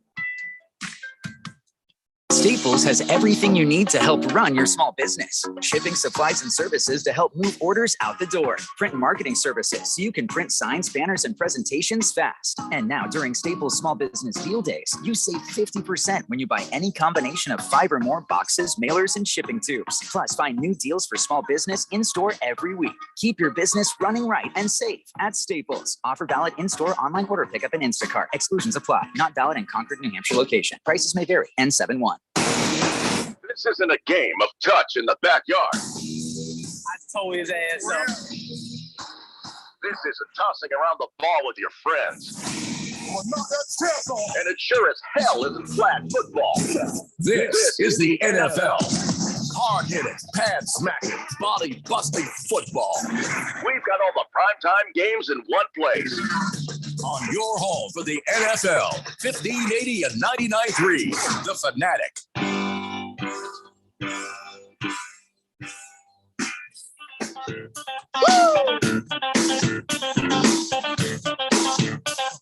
It's the Daily Blender here on 1580, The Fanatic. And I think this is going to probably be one of those things, even though it's historically accurate, will probably result in a 2-minute penalty for the historian. He says, historically speaking, the Dutch police seized condoms on this day back in 1950. And in doing so, they stopped a cover-up. Mm-hmm. Yeah, I'll just go ahead, blow the whistle. That's penalty. Yep. Sorry, historian. Yeah, you had that coming. That just, do we have a whistle? Do we have, Randy had to step away. Fighting Wampa says, you ever try to hold your tongue and say purse strings? Thanks, Fighting Wampa. It's like holding your tongue and saying apple. Listen, hey, I was 14-2 one time. Wilbur said, this one is for Ralph. Ralph, I'm giving Jeffrey the comeback phrase of the day. This one's for the thumb. Donnie says, I thought Ralph was the owner of Harmon Solar. No. Ralph, I'll be honest, I have no idea what he actually does, but he seems to be busy quite a bit. I don't know. I want to go to work with you someday. Can I go to work with you someday? Sure. I want to see what all happens there. Yeah, I just tell everybody what to do. Oh, there you go. Seems simple enough. You kind of ruined the surprise for me. Yeah, it'll be, we'll eat a lot. I'm in. Big George says, Randy, he had to step out, guys. He had to take care of something. He says, yeah, so Randy's never been to Dodger Stadium, huh? He says, well, I have, and it sucks. The fans are awful. It's scary. I had one guy threatening me with a bat after I cheered for Paul Goldschmidt when he hit a home run. Dodger fans are thugs. No, they're not. I believe Big George's story. Although I kind of find it hard to believe somebody would threaten you with a bat because George is 7 feet tall. That's a lot of booze and balls if you're coming at a guy who's 7 feet tall with or without a bat. Agreed. That's silliness. Thundar the Santa Barbarian says, Chavez Ravine is great. I've been there and sat next to fans of the hated ones, in their gear, cheering for that cheat and fraud Barry Bonds. Frank McCourt is long gone, Randy, though. So come to Dodger Stadium and enjoy. Hell, this year you might even see the Diamondbacks win there, the way things are going. Yeah. Well, it did happen more often than not at the beginning of the season. We'll see what happens at the end of the season. Tom says, there is an amazing deli named Shapiro that is good right by the Colts Stadium there. Okay. I don't know. I guess I got to do this. Is it like Mecca? I got to go to Mecca? Yes. I'd rather go to the actual Mecca. You got to do it. Bruno Baller says, just looked at the Colts schedule this year. They don't travel too far west this year. They go to Tennessee and Texas. And it looks like the further west that I'm seeing. Oh, well, maybe next year. Pro Dog says, we go to Seattle at least once a year for a game. Last year, the opener against Denver. This year, we're going to week 3 against Bryce Young and the Panthers. Tailgating before is awesome. You should try it. Got to do it. I did a little bit of tailgating at the Cardinal Stadium. I'll tell you what, they got this like grassy area, and they have like these tents and stuff that line up that there. People are doing barbecue and having stuff. And it seemed pretty nice up there, as long as it's not too hot. But yeah, that was a It nice is. day. It's pretty cool. The great lawn you're talking about. Yeah, it's pretty cool. Bruno Baller, thank you for the update. Tron Slater says, I save money every football season. How do I do that? Want to see a home Bengals game? Go to State Farm Stadium. Want to see a home Patriots game? Go to State Farm Stadium. Oh my gosh. It's true. Want to see a home Seattle game? Yep, that's right. Go to State Farm Stadium. And if you want to see a home Suns game, wait for a playoff game 6 or 7, and you'll see home every day for the rest of the summer. Oh my God. That was brutal. amazing. That was an amazing That text, could be Tron text Slater. of the day. I like it. I hate you for it, but love that's like text of the day right there. That's clever. Moist One says, there's 2 things I hate most in this world: people who are intolerant of other people's cultures, and the Dutch. Listen, man, we just watched Austin Power the other day, and come on, you do better. Heavy Metal Maniac says, I went on a road trip to Dodger Stadium with a bunch of other Diamondback fans from the stadium, at the lot of coworkers. What? When we got up to leave, security came up to us and said, for your safety, we're going to escort you Diamondback fans back to your bus. Our fans can be a little wild at times. So the security saw a big group of Diamondback fans and thought, well, that could turn into trouble for these guys. The only way it'll turn into trouble is if they start talk smack. You know, if the Dodgers lose and you start talking smack, yeah, you're probably going to get a hit. You act like the Dodger fans ain't going to talk smack. No, they do. It's their home. They're allowed to. But if you come in and talk it, you're probably going to get a hit. I agree with if that. you start getting heckled by Dodger fans, just keep your feet your feet No, moving and your eyes down. You just got to know how to talk to people. I mean, I don't get into fights, and I can be an absolute idiot at games. I mean, but it's just how you do it. I don't probably more about the sign language that would get me in trouble. Boomer Sooner says, hey guys, my niece got accepted to TCU. Nice. Hey, football congrats. road trip, says Boomer. Corn frogs. Your niece plays football? Good for her. Or is he just saying that he's going to use the fact that she's at TCU as an excuse to go see Oklahoma at TCU? Okay. She doesn't play football? What does she play? Big George says, the guy that came at me was very drunk, so it checks out. Not all Dodger fans are bad. I mean, Ralph seems like a nice enough guy. I feel like that should have been in Sarcastica. No, he's right. I am. You keep telling me that. All right. I guess some point I'll believe you. Yeah, one of these days. So let's move on. I don't want to. I want to just jump right to football. I'm tired of just not getting a lot of football in. All right. So let's do this. Let's talk about football. We have I guess moments of silence don't work on radio, right? So when somebody dies, usually I just say, he had it coming.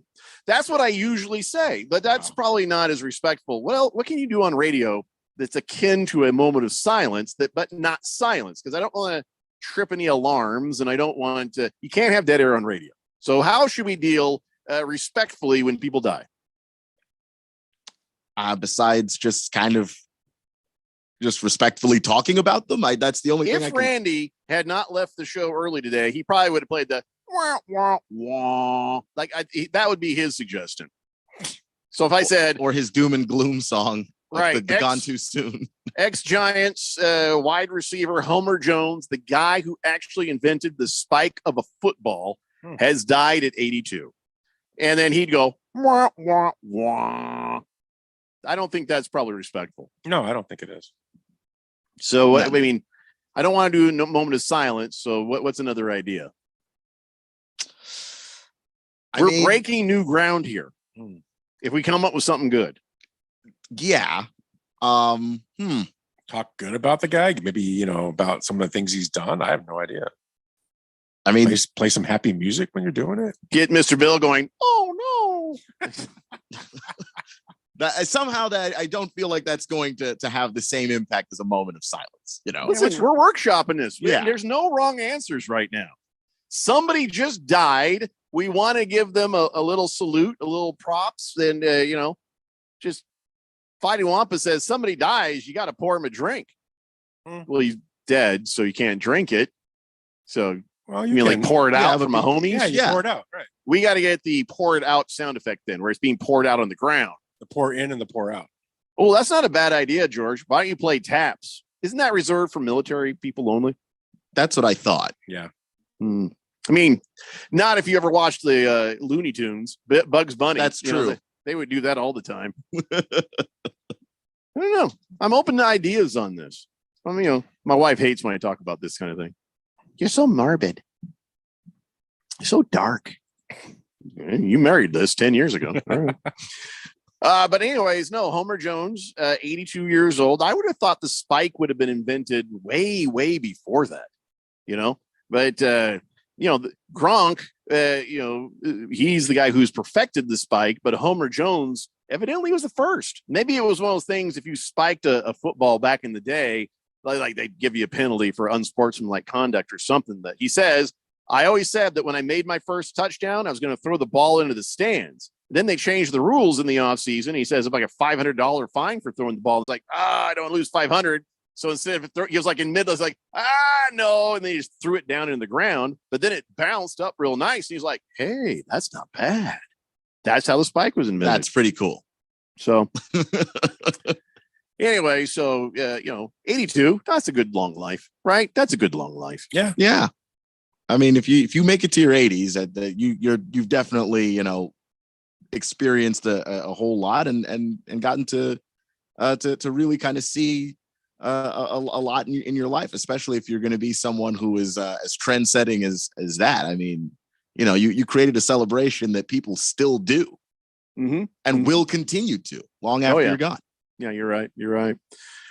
So people are giving me ideas on how to deal with these things. Moist One says, no, he just says gun down in his prime. It's not funny, Moist One. There was no violence. His chute didn't open. Swave Dave says, how about you toast them? Clinking glasses. All right, everybody raise a glass to Homer Jones. Clink, clink, clink, clink. That's not bad. That's a good one. That's a good one, Swave Dave. Yeah. All right. Hey, Keon, write them down when we say good ones because I'm going to forget. Could you please? I appreciate it. Pro Dog says you can play. That's all, folks. No. I do funny. like that. Dun, dun, dun, dun, dun. Yeah, that the end of the Looney Tunes theme song along with it. That's perfect. I like that, Pro Dog. I think that the disdained looks on the others have told me I'm probably alone with you on this one. Fighting Wampa says, when you say this Homer Jones invented the spike, we're not talking about like the R. Kelly kind of spike or the Bill Cosby kind of spike. No, football spike. It was very clear. Come on, don't do that. Don't attach that to this man's life and legacy. What are you doing? I don't know what the R. Kelly spike is, but I do know the Bill Cosby one. It's the same spike. Same thing? Yeah. Okay. Pippi No Stocking says, everybody very slowly and solemnly hum Battle Hymn of the Republic while somebody makes the announcement. Well, that's a level of coordination I don't know if we're capable of. Especially musically on this show. He dead. Really dead. Actually, I'm kind of liking that one now. And then you can play as That's All, folks, at the end. That'd be awesome. Quiet Cannon says, how about you play a clip of Homer Jones spiking the ball? That won't translate to radio very well. No. And I don't know if there's video of that. Let's see. It was 1965. He said that he did that after an 89-yard touchdown catch against the Philadelphia Eagles, October 17th, 1965. Well, there should be video. I mean, I don't know if they. A lot of times these games, they didn't save them. Not great video, and the audio is probably really bad. Yeah. All right.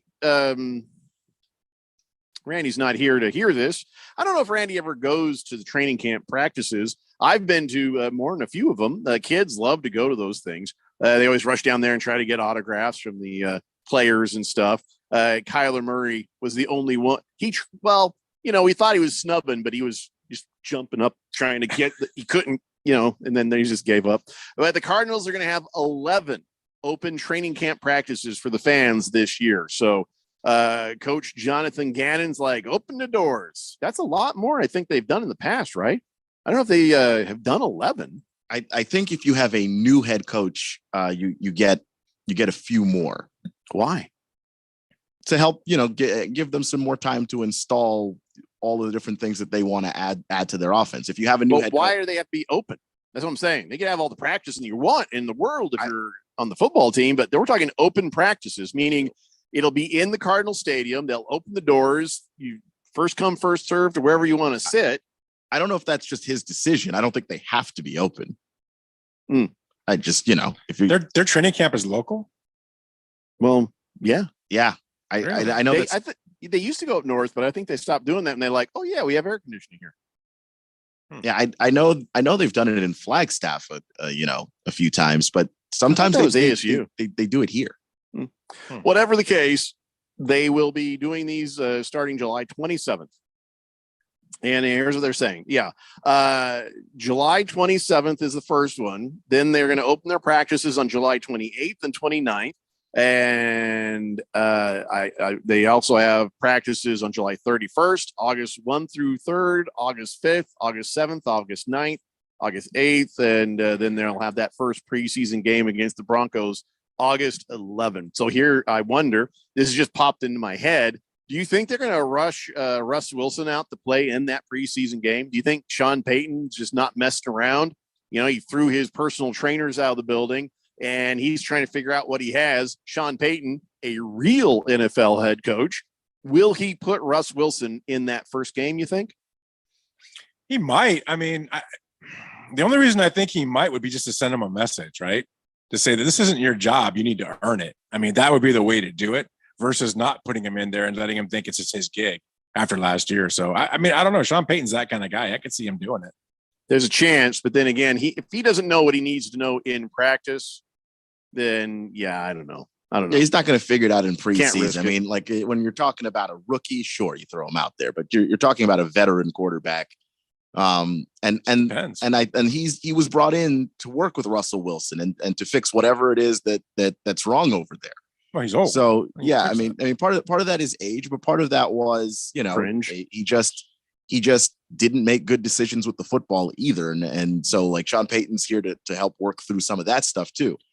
I think you just don't put a guy, if you think he's your starter, you don't put him out there in the first preseason game.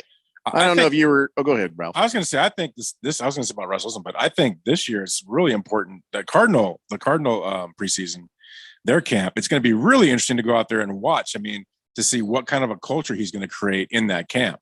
Because I remember watching the other moron that used to do it. I mean, were you there when he brought out the juice boxes and the oranges? I'm not even kidding. Yeah, he's an idiot. I mean, but it's really. I think this is crucial for his go forward. Is how are you going to start and set the tone from day one? And do these camps. I mean, like if you go up to Seattle, you're going to see a very loose camp, a lot of music, DJs, all that stuff. They have a certain culture they've created up there. So I'm curious to see what he's going to do down here. Yeah, it's a good point. That is a good point. Maybe we should try to go see one of those things. I think I'm going to. I want to. You just listen. If I go with you, I just keep your damn mouth shut. I'm just going to go observe. I have nothing mad. I know you're going to start heckling. You're going to start talking crap. If I see Kyler Murray, there will be some heckling. Oh no, I'll be with you. Okay. Other than that, I'm really curious. Jeffrey will be standing there with a Cardinals hat, heckling Kyler Murray. Oh yeah, in Cardinals gear. Sure, yeah. It's my got wife nothing to do with loves, allegiance. It's yeah, my wife loves to go to these things. I think she'll allow it too. Usually, she just don't mess around with her Cardinals. But I don't know if you've ever seen the comedian Brad Williams. I wish he was with us because we can have him wear a Kyler Murray jersey and go out there with us. Oh my god, that'd be good. That'd be so funny. Brad Williams is height deficient, I guess is a nice way to put it. He's funny. Billy Ray from Avondale, your text is funny, but I'm not reading that. That's horrible. Mr. Wilbur says Ralph's little USC football team will likely travel over 25,000 miles next year when they move to the Big Ten. Good luck with that. It's crazy. Boomer Sooner says open practice means the organization can show fans, hey, we're good. Cardinals should have no open practice then. They're not going to be good this year. I am sorry to be the one to tell you. But it can also be a thing of like, we know we're rebuilding, but we want to be transparent about that and invite you in to be part of the process. So you have open practices every year. People can see you get better and see you get better if that's the way that ends up going. The Daily Blender has been an open practice for this radio show for about 6 years now. And as you can see, we probably should not have open practice. It's the Daily Blender here on 1580, The Fanatic. Westwood One Sports presents this special report on the 123rd U.S. Open Championship, sponsored by Prevagen. The top-ranked player in the world, Scotty Scheffler, was solid to start his week in Los Angeles. He signed for a 3-under 67. Got lucky, made a really long putt, hit some really nice iron shots in from distance. So it's kind of a mixed bag. I think the only place where you're able to kind of get away with a few missed hits would be off the tee, honestly. And coming into greens, you need to be pretty clean. So when I wasn't, I was able to still make birdie because I made some long putts. So probably try and clean that up as the day's going. Scheffler looking up at Ricky Fowler and Xander Schauffele, who both shot the lowest score in the history of the U.S. Open, 62, and they did it 20 minutes apart, both 8 under. Rory McIlroy with a birdie at the par 5A. He is now 5 under through 8 holes. He and Brian Harman both at -5 and 3 back. Wyndham Clark at 4 under, 4 off the pace. I'm Ted Emmerich, Westwood One Sports. Robert is a real Prevagen user and content contributor. I am Robert Strickler. My wife Joyce and I have been married for 53 years. Certainly one of the really important things in my life are our children and our grandchildren. I am essentially a writer. I've been involved in communications in the media. I've been an avid fly fisherman for at least 40 or more years. I've been taking Prevagen for at least 8 years. For me, the greatest benefit over the years has been that Prevagen seems to help me recall things and also think more clearly, have a crisper ability to remember and think through things. And I enthusiastically recommend Prevagen. It has helped me an awful lot. Prevagen, healthier brain, better life. Prevagen is available in stores everywhere. Based on a clinical study of subgroups of individuals who were cognitively normal or mildly impaired. This product is not intended to diagnose, treat, cure, or prevent any disease. Next up, Straight Talk from Doug. Ever notice that saying no offense is offensive? Like, no offense, but you're overpaying for your wireless. See? Offensive. That's the Straight Talk talking. Get unlimited plans as low as $35 a month from Straight Talk on America's most reliable 5G network. Available at Walmart and Walmart.com. On the $35 plan, first 10 gigabytes data at high speed, then 2G speeds. Refer to the latest terms at StraightTalk.com. Based on most first place rankings, Root Metrics, second half 2022 assessments of 125 metros. Experiences vary, not an endorsement. Take as little as 3 minutes to see if you could save on motorcycle insurance with Progressive. Come on, you've spent more time than that thinking about helmets with faces on them. I should get a new helmet. Ooh, maybe I'll get one of those ones that looks like a face with painted teeth and eyebrows, you know? Oh, that always looks so cool. People are like, whoa, is that a person with 2 faces? Oh, no, it's a helmet and 1 face. Get a quote in as little as 3 minutes at Progressive.com. Progressive Casualty Insurance Company and Affiliates. 1580 The Fanatic and at 1580thefanatic.com. Your home for sports.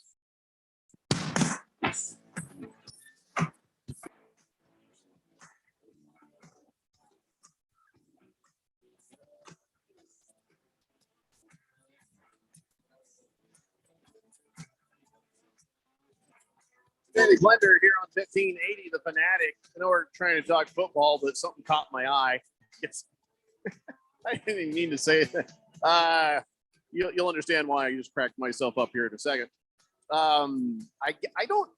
We were sitting in the studio yesterday, and I was flipping through the channels, and there was like a Republicans playing against the Democrats, like baseball game. Yeah, the annual game. I'm like, what the hell is that all about? Who in it? They do that every year. They know how to play ball. I just shocked when I saw that. It was actual baseball. They weren't even playing softball, were they? Some are decent, actually. Some are terrible, but some are decent. They do it every year. I think it's a charity event. Okay. Well, okay, whatever. So then I changed the channel. But then I saw, I guess they had a congressional soccer match too. Was it like field day for the nation's capital? I mean, but here's the thing that was weird is, so I guess the Republicans won. And so they're standing there at the trophy, and for some reason, Dan Crenshaw takes out his glass eye and tosses it in the cup. Oh, here's a picture right here. I'm not making this up. Oh, why? Why would he do that? That's a damn good question. And when it turns out, they said, well, he was trying to mock how bad the referees were. First off, you won the game. Okay. So, and how does you pulling your eyeball out and tossing it in the cup? How does that? Please somebody explain this. I don't understand this. Just a weird thing to do. I think he's just been waiting for the longest time just for some opportunity to chuck his eyeball into. Is he the guy that always wears an eye patch? Yeah. By the way. Yeah. But what's he doing with a glass eye? You Well, either he- go he- eye patch or you go glass eye. Yeah, for some reason he had the glass eye. The glass eye was fine, and then he just thought because the glass There eye you doesn't go. exactly go where you want it to go. That Zoom in on that. People found it distracting, so he wore the eye patch. Take a look at that, Ralph. Look at No, that. I'm not looking at that. That's Look at that, Ralph. Look No. at it, Ralph. I mean, These it's are only, your people. It's only because They're it's not my people. It's only because it's a still image that I can look at it. Like the video, I do not want to see the video. You keep that away from me. I mean, it's Oh. it's funny. Crenshaw was a Navy SEAL. I'm sure people know that, and he was Yeah. wounded while serving in Afghanistan. So I mean, he gets a man card pass on that, I guess. But he lost his right eye when he was hit by an IED. So, but yeah, hey, buddy, maybe not. That just don't. And then he throws it in there in the cup. And the guy's like swirling it around. Because you can't help yourself. Even if it's your friend's eyeball, you got to still swirl it around the cup and get it up to speed, Oh right? my God. I mean, maybe that's just me. That's just you. Flying Monkey says he wants to get a better look at it. Moist One says he had his eye on the prize. Pink Eye, Pink Eye says, hey, so do the Suns have the guts to trade for Bradley Beal or Zion Williams? I think Ayton would get the deal done for one of them. Well, I mean, that would depend on the needs of the team of Bradley Beal and the team of Zion Williams. I think getting Zion Williams would be a huge mistake. Bradley Beal, I'm intrigued. Yeah, I mean, Zion would be a huge mistake. He might be easier to get, but well, maybe not, because a number of teams are interested in Zion right now, probably just because, hey, look, the guy is clearly talented. If you think that you can maybe get him in line, get him in shape, and get him to stay healthy, you have a monster. I mean, and we see in this league, if you don't have superstars, you really struggle to compete. So someone's going to take a swing on Zion. With Beal, I don't know if the Suns can do it necessarily because his contract is so gigantic, the cap space. The Suns are already kind of thin on cap space. You get Bradley Beal, what are you going to do for depth? Yeah, that's the only issue with that. Because then I Right. like Beal. I mean, Beal would be if you have Durant and Booker as your 1 and 2, and those guys can probably depending on the matchup switch that, and then you have Bradley Beal be your third best player. Like that's a really damn good team, but you would have no room for anything or anyone else on the roster. Well, how much is Ishbia willing to pay? That is the question. 888-368-1580. So you know how they're cracking down on the gambling and of the players, the NFL players at least. And, so like, hey, NFL players, don't gamble on the games you play in. Don't gamble on the NFL. Don't go to the sports books that are inside of the stadiums. Don't go on game day. Don't do this. Don't do that. Oh, but by the way, it's okay for the Pro Bowl. When you're there for the Pro Bowl in Vegas, go ahead and bet your hearts out. Just go ahead and do it. Who cares? This is mixed messages, man. Yeah, I just think, dude, for all NFL events, just ban it. Yeah. Doesn't matter if it's preseason, Hall of Fame game, Pro Bowl, skills competition, like just ban it. Players, no. Everyone else, yes. And look at this, NFL players aren't allowed to enter casinos during football season. Did you know that? They can't even go in one during football season. They can't bet on sports. I mean, they can't bet on football. Just tell them during football season, just don't bet. So much more simple. And that was my first suggestion. The next day after making that suggestion, okay, so here's what's going to happen. You can do this in Vegas when at the Pro Bowl, but you can't do this other days. We're going to do this very special thing just this day. It's just blah, blah, blah, blah, blah, blah. Come on, man. Be consistent with your message if you want these guys to follow. We had this discussion. I've been pretty sure that basketball players are smarter than football players on average. Not absolute, but on average. Baseball players, I think, are probably smarter than everybody. Hockey players, it doesn't matter. It just doesn't matter. So you come back to this where you're like, okay, well, sometimes it's okay, sometimes it's not. Yada yada yada. Just stop. just make it simple for everybody involved. So it's a clear violation, or you're clearly able to stay out of trouble. When football season is in effect, the first day, the first game, not preseason, who gives a damn? First day, first game till after the Super Bowl has finished, football players shouldn't gamble. I think preseason too. Why preseason? Nobody gives a crap about preseason. No one gives a crap about preseason, but it's the same consistency thing because nobody gives a crap about the Pro Bowl either. But still, if you want the messaging to be clear, that's what I'm saying. Anytime that there is a game, any time of the year you put on pads and play games, you don't bet. Period. Just no. Kiss the cook. It wasn't an IUD. It was an IED. There's two very different things. Yes, and I don't even know how that would work. Oh, sorry. Good Lord, man. All right, fine. I'll go along with you, Keon. It's not that it matters. It's just about the consistency. How about this? From August 1st until after the Super Bowl, no gambling for NFL players, coaches, assistants, or anybody else on NFL games, on anything. No, why? Because it's just the temptation is there clearly. Look at all these players who are getting gacked because of this. If I want to go play craps or if I want to go play blackjack, why should that be wrong? Because now you're in an environment where you look over and you're like, ooh, I could go make a bet. It's just you're muddying the waters. Yeah, I say if you're one of the people that is going to be bet on, you shouldn't be anywhere near it. I mean, the thing is, this seems to be an NFL only problem. Like there's 1,500 players, Ralph. How many people's rights are being really squished here? You know what I mean? No, it's not a rights thing. It's just that if I want to gamble, I'm going to go gamble. And if I'm stupid enough to bet on my team or an NFL, then I deserve to be punished. I mean, it's a personal decision. We can't hold everyone's hand in this world. I mean, you have to make personal decisions, and you have to be not a handhold. It's just a rule. Don't do this, or you're in serious trouble. But it doesn't apply to him. I mean, if I want to go play craps and I play in the NFL, it has no correlation.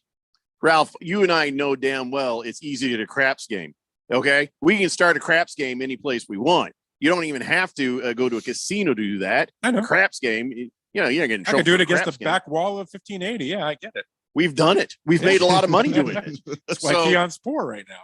I mean, that's another reason Keon can't fly. We don't have to talk about that. I was really hoping it wouldn't come up personally. Well, it was embarrassing how much money I lost. That's why I figured your girlfriend was gone. But okay, anyway. I mean, look, we sent Keon home thrilled one day.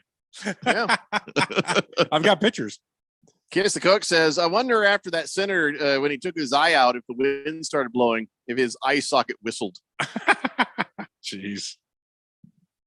God, I wish it did. I had a friend. That's funny. I had a friend who had a glass eye, and he would always jerk around with that thing. Like, and he'd be like, we'd be sitting in class, and he'd be like, he'd grin at me. I'm like, oh God, here it comes. And he'd kind of cock eye that eye out a little bit, and there'd be a substitute teacher turn around and be like, Oh no, we had a chemistry teacher in my high school that would just screw around with all of us. She knew it freaked everybody out. It was not great. She had more fun than any of us did. It was a lot. It's disconcerting. Somebody who had one and put it in his mouth. Like, oh no, don't do that. That is not where that is supposed to go. I don't know why, but that's just wrong. You know? Kiss the Cook says, I read that. Boomer Sooner says, oh, Jeffco, Ralph is right. Don't know about what though. It doesn't matter. He's right. I am always right. You're rarely right. I don't know. I just listen. I'm not talking about holding anybody's hands, Ralph, but we're already going to see a bunch of suspensions, a bunch of stuff, and just like they haven't spoken clearly to the NFLPA. They haven't spoken clearly to the agents. They haven't spoken clearly to the teams or the players. Just make it easier. No gambling from this day to this day. Period. Boom. Next. What else are we going to deal with? Don't kick girls in hallways. Now, okay, what else we have in the docket? I just feel it's extreme. I don't know. I'm tough on crime. Yeah, I kind of agree with Ralph where it's just like, look, the NFL stuff is the problem. You're just a dirty, degenerate gambler, Keon. That's why I have your shirt. I really am not. It's just craps. It's only craps, okay? Look, I don't need to call 1-800-NEXT-STEP. Don't talk to me. That's what I thought I heard. Sound like you said he had craps. I said it's just craps. Oh, craps. The game that we were playing where you took my shirt, I still have that one. Yeah, I would like it back. I'm going to win it back. I will. I really doubt that. He wears it. I like that shirt. I think you may have a problem, Keon. Whatever, man. Listen, we have a whole other hour where we can talk some more football. I'm very much happy we got to it early today. I'm gonna savor every moment of this. You can savor the idea of that senator sticking that glass eye in his mouth. Have a good dinner. 1 hour of the Daily Blender next year on 1580 The Fanatic. Westwood One Sports presents this special report on the 123rd U.S. Open Championship, sponsored by Dell. At Dell Technologies, we push what technology can do. Find out how at Dell.com/welcome to now. Los Angeles Country Club has been just about defenseless today in the first round. Soft greens after a morning mist, plus no wind. Ricky Fowler and Xander Schauffele, both with plenty of top tens at majors without a victory, made U.S. Open history, shooting 62, the lowest score ever recorded at this championship. And they might not be the only ones. Brian Harman is 6 under through 10. He's 2 back. Rory McIlroy 5 under, making the turn. It's his best ever opening 9-hole score to major. Wyndham Clark is 5 under through 12, 3 back like Rory. Brooks Koepka trying to get the engine to turn over. Birdies at 8 and 9. He's 1 over, 9 back. I'm Ted Emmerich, Westwood One Sports. Now your ideas don't have to wait. Now they have everything they need to come to life. Dell Technologies and Intel are creating technology that loves ideas, loves expanding your business, evolving your passions. We push what technology can do, so great ideas can happen right now. Find out how to bring your ideas to life at Dell.com. Welcome to now. Here at the Almond Joy Factory, where tropical vibes abound, we use soft, fresh-tasting coconut. The crunchiest almonds and delicious chocolate candy. But do you know what our most important ingredient is? Sometimes you feel like a nut. Sometimes you don't. Almond Joy's got nuts and something even way better than that. Yes, Almond Joy is made with almonds and joy.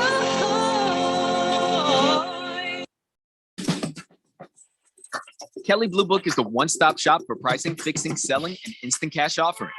Instant cash offer is exactly what it sounds like. An official offer to buy or trade your car. Just enter your VIN or license plate, answer a few questions about your car's history, and what kind of condition it's in. In minutes, you'll receive an offer to sell or trade your car that you can be sure is fair. Then choose a dealer to purchase your car and schedule a time to meet. For all of the its, KBB.com. Join Macy's and the Trevor Project to give a lifeline of support to LGBTQ young people now during Pride Month. Donate online today or round up your Macy's store purchase and donate the extra change up to 99 cents to the Trevor Project. You'll be supporting life-saving suicide prevention services for LGBTQ young people. Donate today and learn more about our commitment to brighter futures for all at Macy's.com/purpose. KQFN Tempe. Also transmitting on K25CD Phoenix at 99.3 FM. And K24EU Fountain Hills at 95.9 FM. It's time for the third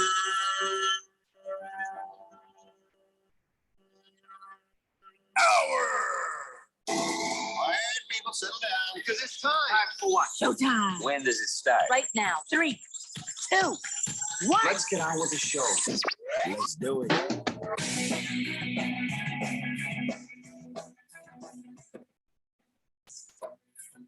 All right, everybody, it's 5 o'clock here on the Daily Blender. I'm your good friend, your radio pal, Jeffrey O'Brien, alongside not Randy Light. He had to step away, but we have Ralph here with us from Harman Solar. We got Keon Rose in the control room, and we got you guys on the Fanatic text line, 888-368-1580, as we broadcast live in the Harman Solar Studios in Scottsdale. I've been keeping an eye on the standings. A lot of golf is still being played, and it's going to go on into the night. But I got to say, Royal McIlroy is moved up to 4th place all by himself. He is 5 under par, and I really don't care. I mean, he's Irish, so I'm all for him. But I just want him to beat Brooks Koepka. Brooks Koepka He's way down there. So I'm just happy that Rory is having, a good game, even to the point where he could be on his way to getting up there. Xander Schauffele and Ricky Fowler, who are 8 under par right now. And a guy named Brian Harmon, he's 6 under par. Calm down, Ralph. It's Harmon spelled differently. It's not the same Harmon. Okay. But yeah, I mean, other than Irishman Rory McIlroy, just a bunch of Americans there at the top. So America, very happy about that. Who's your pick? We forgot to do them. I was going to pick a Schauffele or a Scheffler or Schauffele. That's what I had really great luck with when I bet them. I see what I was trying to do that time.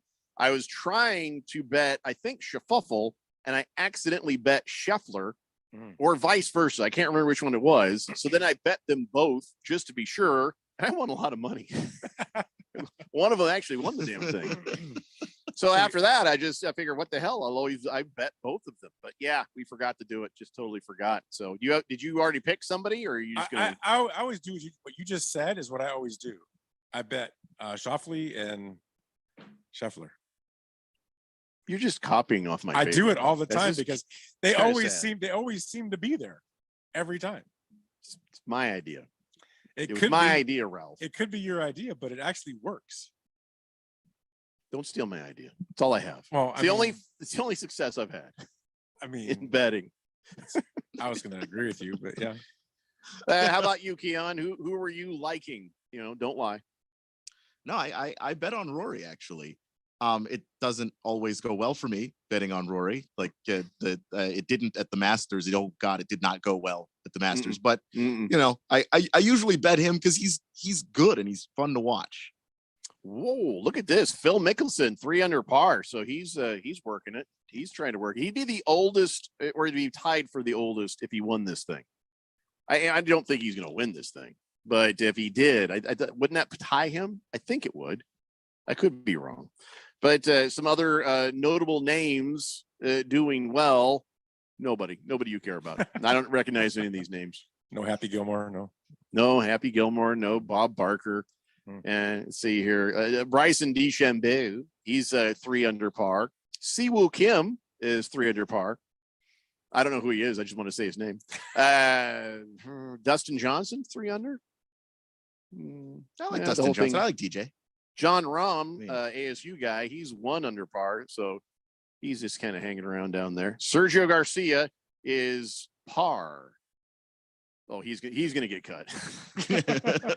That's just coming soon. Some will rise, some will fall, and Sergio will not make the cut. That's pretty much my prediction right there. 888-368-1580. Mr. Pink Eye says, Jeffrey and Ralph hold hands. It's none of your damn business what Ralph and I do. Exactly. Bruno Baller says, that's the thing. When you have a major golf tournament on the West Coast, play goes until like 7 p.m. Yeah, I think our updates are scheduled up until 8, so maybe even later than that, Bruno. Kiss the Cook says, it'd be a great party trick if it was glow in the dark. Oh, the glass eye. Oh, man. I feel like that would be, would that wake you up? Like if you had a glow in the dark glass eye, when you're sitting there sleeping, would it glow through to the other eye? I don't think so. I mean, I have no idea, but I don't think so. Kind of wish I had a glass eye. I mean, some people have all the luck. No, I mean, then you get a bionic eye. You see really far away. Yeah, I mean, if you had one of those, yeah, I want a bionic eye. I don't know if I want a glass one. Well, what do you think they're going to make the bionic eye? Part of it's going to be glass, Keon, so it doesn't look scary. You want like a cyborg eye? Yes, with a laser beam coming out. Absolutely. No, me too. You're right. Now I think about it. You just described a really badass eye. Of course I want that. Of course, you end up with the Geordie LaForge, the hair thing that goes across your face. Like, man, this is uncomfortable. King Kitten says, oh, golf is on now. NBC 12 from 5 to 8 p.m. Prime time. Showtime. Ralph. I don't know why he tagged you with that. Yeah, wait. What?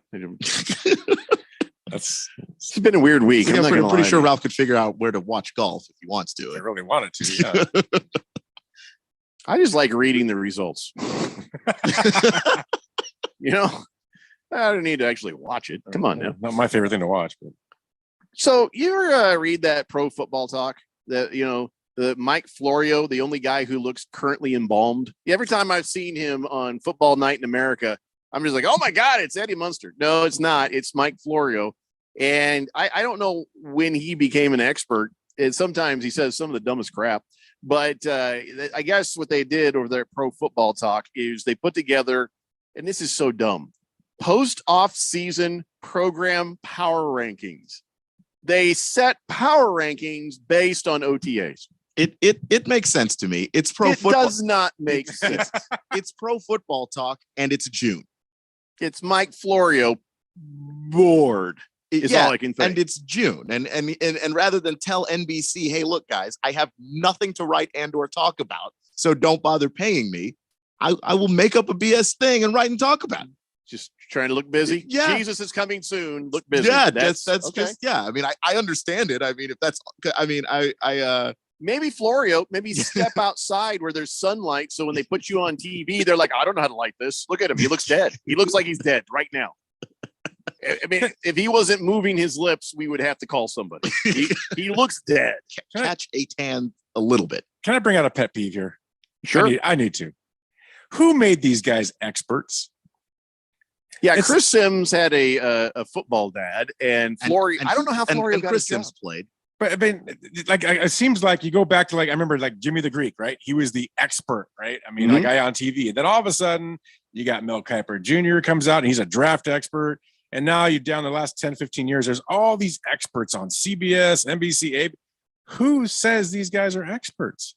What do they know that we don't know? It's not, I mean, they're self-proclaimed to a degree. I know with Kiper, especially in the early days of the televised draft, he was right about a lot of stuff. And also he's just incredibly entertaining on TV. So like the combination of those things, led to him Kiper being was just the first. Yeah, being seen as an expert. He's just been doing it a really long time. And many times he's wrong. Yeah, he's many right. times Florio is wrong. And he's, I think that he hit on some things early in the career. So like now he gets the benefit of the doubt even when he's not correct.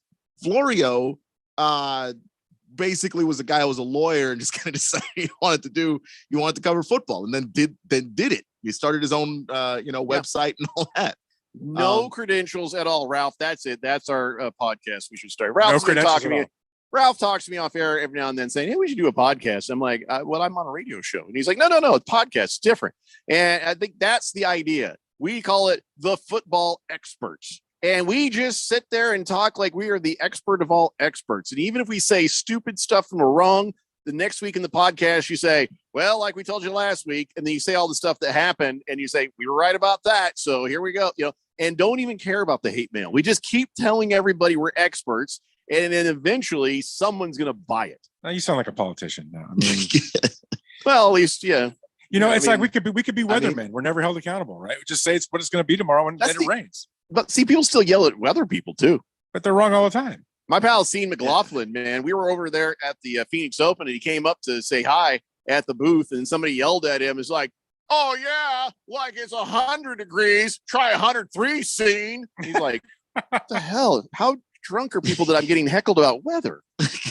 We should do an expert podcast. I think that's a great idea. I the only thing with Florio that I really like to read his stuff about is when there's legal situations going on in the NFL. Then his law background actually is incredibly useful. Yeah, that makes sense. Right. That makes sense. But when you start saying you're an expert in all that, you're not. You don't know anything that anyone else doesn't know. Well, what you say we should do an expert podcast, but expert about what? I don't know. Maybe sports in general. We can sit there like you just said. You can sports experts. You can convince anybody that you said anything, even when you didn't. Create some false credentials to go with it. You really could. Next thing you know, you're a top podcast in the country. I mean, I have no idea, but I don't know. My idea was originally was an 80s podcast, but I mean, we go back to that. But well, at least it's not the 70s. 70s. No, we have to be high all the time. At least in the 80s, we can talk about things. No, I was in the 80s. There's a lot of people high all the time then too, but not as much. Different drug. But anyway, I mean, got a lot more done in the 80s. Not to sidetrack this, but that's just a pet peeve. All these guys that say they're experts. I mean, it's just like. All right. Well, let me bring it back to Florio and douchebag Chris Sims. They came out with the post-off-season program power rankings. And I'm not going to go down the whole thing. We're not going to debate position. This is a stupid, pointless thing. But I was just curious. I was like, I'm curious. What are they saying about, our teams? What could they possibly be saying? And I thought, well, maybe there's some useful insight. Maybe there's something there that they see, that maybe we haven't thought of, And so here we go. Here's what they said about the Cardinals. From 10-2 in the 2021 season to the depths of the league, this fall has been stunning and 100% deserved. How's that helpful? There's nothing that you just said. Oh, I really thought there's going to be some like OTA analysis there, since this is the post off-season analysis thing. I thought there was going to be some, this is what's been happening in OTAs. This is where they are, maybe a little insight. Colt McCoy looks good, and that's why we think that. I don't know. More than what we just got. That is useless. You want to hear about their expert opinion on the Seahawks, Ralph? Sure. They're moving in the right direction and could be a real factor this year. Okay, you can say that about a lot of teams. The hell are you talking about, Florio? That is less useful than a fortune cookie. I mean, it does. What is it? That doesn't say anything. It's not even a good fortune cookie. That describes literally 15 teams in the league. For the Broncos, This is it for us. If he stumbles again, he'll fall right to the bench. Wow, really? Yeah, look at that. Sherlock Holmes. That took an expert. 49ers, they'd be best team in the conference and maybe the league if they had a high-end quarterback. Yeah, that's true. We've all known that. They have a high-end quarterback as long as he heals. I think Brock Purdy showed himself to be a high-end quarterback. I'm not saying he's top of the pops, man. I'm just saying I would consider him high-end. He was really good. I would consider him to be quality. I don't know if I'm going to go high-end yet. Yeah. Because high-end to me is like, he went to Gilbert Highland. That makes him automatically a high-end oh boy. Yeah. Highland quarterback. You want to hear about your Commandos? Yeah. Too many eggs are in Sam Howell's basket. Stunning insight. Yes, that has been. Everyone has said that the entire offseason. That is yes. And the Colts revolving door of bad veteran quarterbacks has stopped. They now need Anthony Richardson to develop quickly. No bleep and bleep. No bleep and bleep. And they didn't change. They're all this whole list as far as the rankings.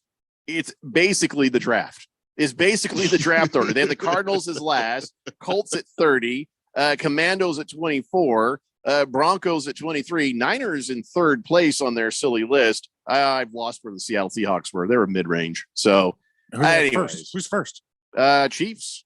Wow, you mean the guys who won the Super Bowl? Stunning.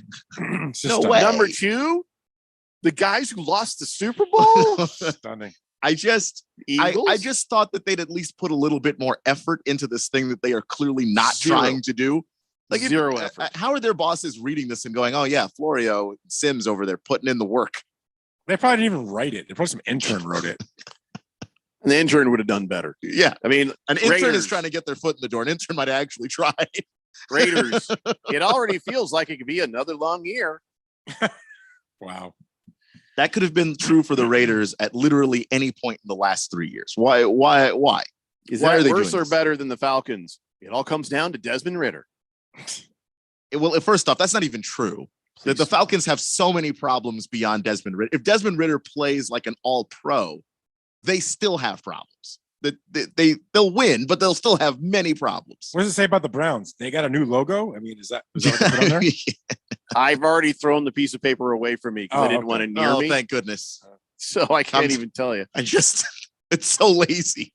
Oh my God. We would do better. We would do better. Yeah, I agree. Well, first off, we wouldn't do a post OTA power ranking. Shut up.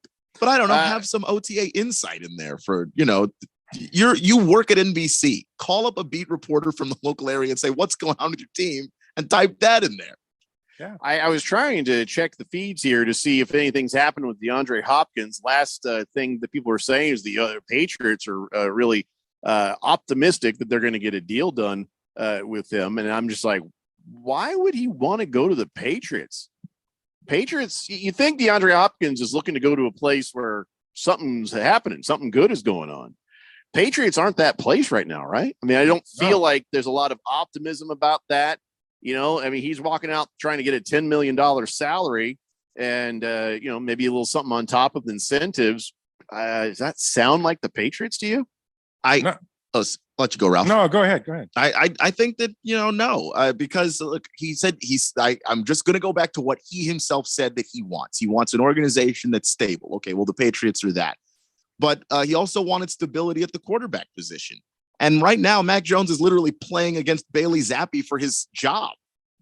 Does that sound like stability to you? Guy has a good, solid rookie year, then regresses a lot in year 2. And now we're just not even sure if he's good in year 3. I don't know that that's the stable situation that he said he's looking for. I thought he was talking to the Chiefs. No, but I haven't heard him talking. I haven't heard the that. Titans, but I heard he was talking to the Chiefs. I heard he was talking to the Titans, and I did hear that the Bills, have interest. I heard the Bills too. Yeah. But boy, the Patriots would not have been number 1 on my list of places I thought DeAndre Hopkins wanted to go. No way. Where's Bill O'Brien working these days? Isn't it the Patriots? Yeah, he's the offensive coordinator now. Wouldn't that be just about awkward, considering? Yeah, because Bill O'Brien was the GM that traded him at the time. Just saying. Just saying. So unless he could just say, it's a business and let bygones be bygones. What I saw yesterday was the Browns. That's what it was. Oh, God. God, please no. Which I don't want DeAndre Hopkins to be on a team I can't root for, but he did play with Deshaun Watson in Houston, and that's what I heard he was saying. He wouldn't mind playing with him again. So no, I need the Browns to stay bad. I need Deshaun Watson to get sent out of town on a rail. You know what I'm saying? Tarred and feathered. That's what needs to happen there. Thundar the Santa Barbarian says, since when is saying the dumbest stuff ever disqualified an announcer from saying some dumb stuff about sports? I mean, Bill Walton still gets airtime. He's just charming. He's like, remember Otis on Andy Griffith?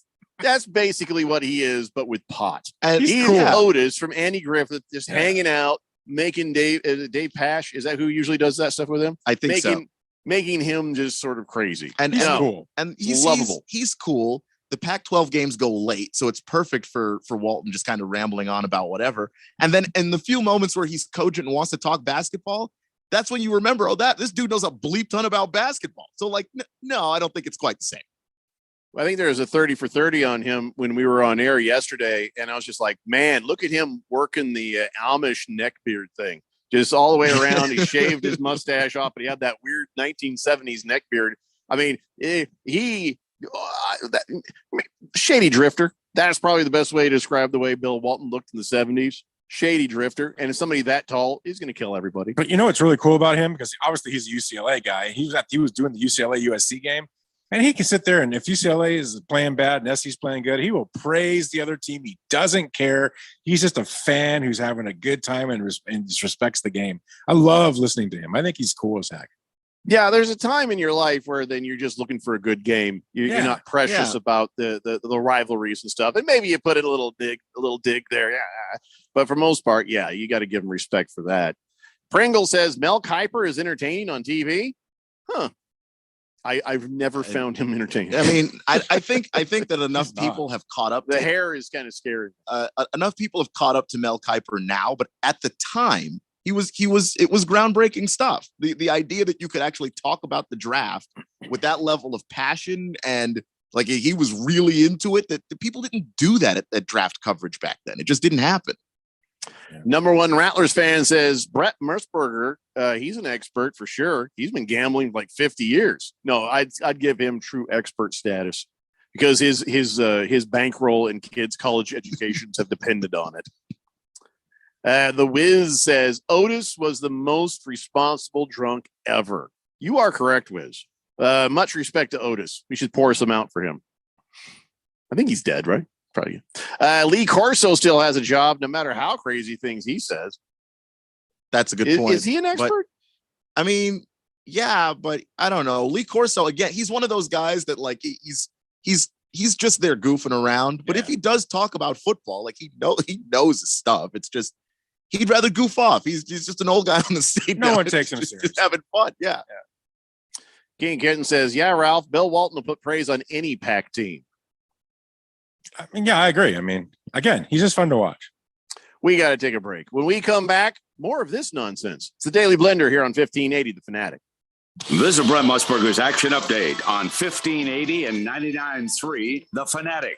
Juice Reel, the betting intelligence tool that's making better bettors. Open the App Store and get your hands on Juice Reel. Start betting smarter. Juice, R-E-E-L. Juice Reel. Now, here are the latest lines from my guys in the desert. The betting favorites for the National League and the American League MVP awards are 2023. Atlanta's Ronald Acuna Jr., the favorite to win it in the NL. He is minus 130, while the Dodgers' Freddie Freeman is at plus 500. Mookie Betts, also of the Dodgers, plus 850. Luis Ariz of the Marlins, who's flirting with 400 at plus 2,500. Over in the American League, Shohei Ohtani, the runaway favorite to win the MVP at minus 250. Aaron Judge, who's on the injured list at plus 750. Marcus Semien plus 3,000.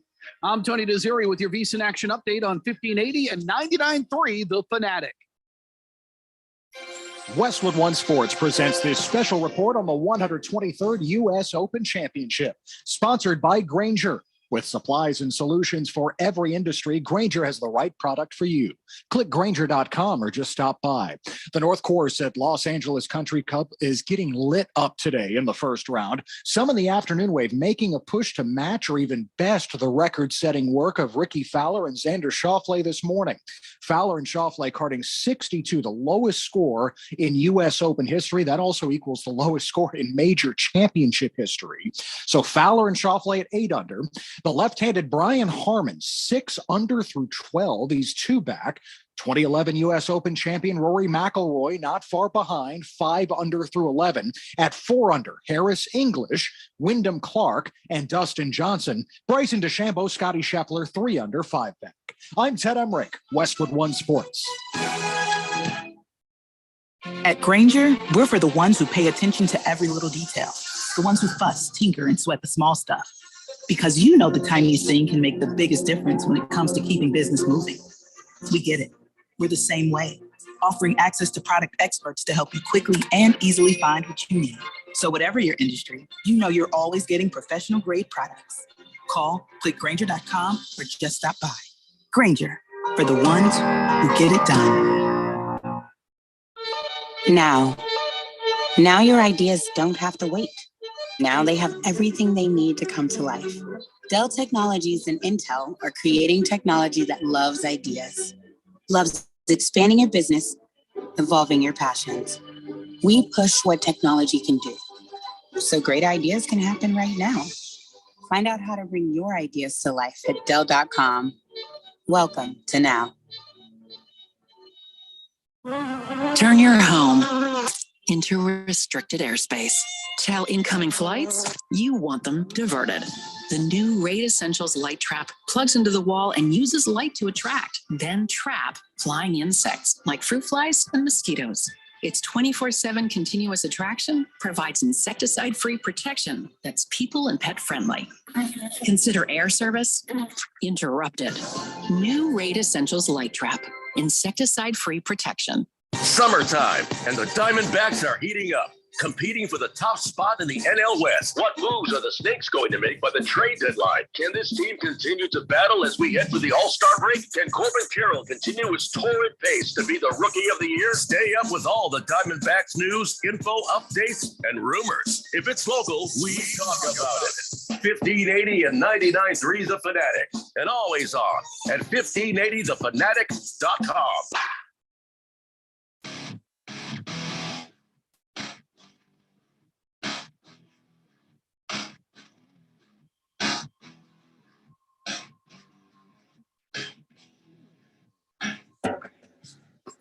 Daily Blender here on 1580 The Fanatic.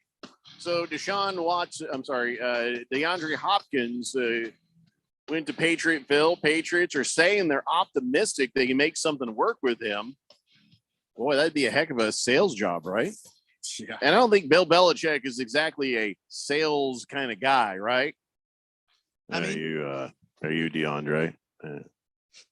It's nice to meet you. It's great. Although he has been a little more emotional lately. Like, I'm serious. Like the last couple of days, there's two different stories. One, he was talking about Jabril Peppers, and he's like, "Oh my God, yeah, he's a much different player now than he was last year." But for him, that's like, oh my God, that's like huge emotion for him. I agree with that. Probably. I don't think that they necessarily need to sell DeAndre Hopkins with enthusiasm. I think he's there for the practicality at this particular stage in his career. He just doesn't want to be bouncing around from team to team, and he wants to be on a team that can compete. And I will at least say that Bill O'Brien, if nothing else, the guy knows how to scheme an offense, and he's going to find some things to do with DeAndre Hopkins that we never saw Cliff Kingsbury do. And I think that Mac Jones is a good enough quarterback that he can make use of him. Does that mean that they're going to win anything? Probably not in that division, but they'll be competitive if they get him. Yeah, Bill Belichick, though. I don't know. Maybe he can talk DeAndre Hopkins into it because he's gushing. He was gushing about Jabril Peppers, and then somebody asked about Mike Vrabel. He's like, I love Mike. I love what he did for us here, and I have a good relationship with Mike way back, and he was at Ohio State, so I love Mike. I want to spoon with Mike. I like to run my fingers through his pokey poke hair. Just want to open mouth kiss Mike. Wow.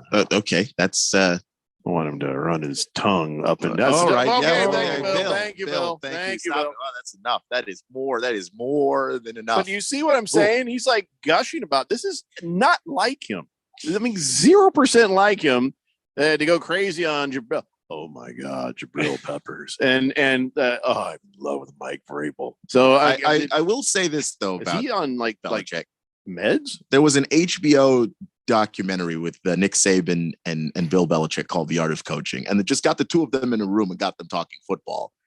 And Bill sounded like a different guy than I've ever heard him sound. I love the Affleck duck, and I just interspecies was we wrong. We don't have to go there. I think that is to spend some time with that duck on my boat. That is more information than I wanted. I wanted to do a commercial where I eat that duck. and just have that be the last commercial. Pull them out of the oven. I'd watch that. Fantastic. So you start to wonder, is like Bill Belichick, is he getting all softy on everybody? Is he thinking maybe that this could be the end for him? Could be the last go round. I mean, how long is Bob Kraft going to kind of be patient seeing, okay, what's going on here with Belichick? What's going on here with my team? My used to be amazing, great, winning every damn Super Bowl team. People hated us team to now. I mean, they've struggled to get the quarterback right, and that's going to always you all to be excited about Mac Jones versus Frank Zappa. Spaley Zappy. Yeah, I said that. I mean, there's nothing to be excited about for Robert Kraft. I mean, how is Belichick selling this? You know what I'm saying? I mean, I feel like that grace has got to be close to ending, right? You know, Robert Kraft is sitting there going, I know it's time. We got to move on, but I just can't do it yet. I can't let go. But he's got to come to that conclusion that it's time to let Belichick be gone and kind of redo the whole franchise going forward. You have to get to that point. He's probably there mentally, but he just can't pull the trigger. I just don't think that when they hired Bill Belichick, they realized they were hiring to be essentially the greatest coach in NFL history. And so to start over too, there has to be a little bit of how do we do this? Like, who's good enough to replace him?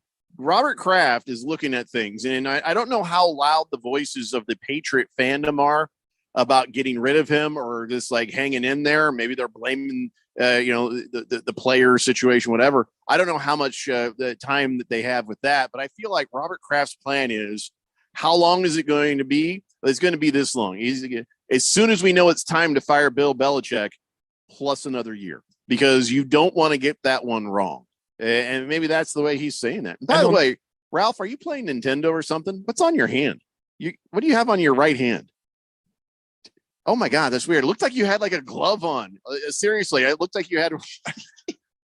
Wow. It was weird. Your hand was there, and I looked over. I was like, "Are you a cyborg?" Sometimes, but no, I have nothing on my hand. That was weird. Your hand. I swear to God, I thought you had a Nintendo glove on. You Your remember eyes- those You have little eyes? things? Your eyes are okay. No, not even a little. Admittedly, not at all. All right, well, I mean, that's good. King Kenton says Bob Kraft is 82. Do you really think he cares about anything anymore? Sure. I'm sure he does. Absolutely. No, you did just get married, so I don't know. He's an idiot. Taco Kenny says shots. Okay, could you pour Taco Kenny a shot, Yeah, please? let's do that. There you go. By the way, I think we've determined that the Erectinator who likes to just hack on Ralph is Booger Wolf. I'm not even reading the text that he's sending in right now. You think it's Booger Wolf? Yeah. Has Booger Yeah. Wolf been texting lately? No. You never see him in the same place at the same time. So Oh. I'll read his text when he's not just attacking you, because he never did answer the whole thing. So I'm sticking with my guns on that.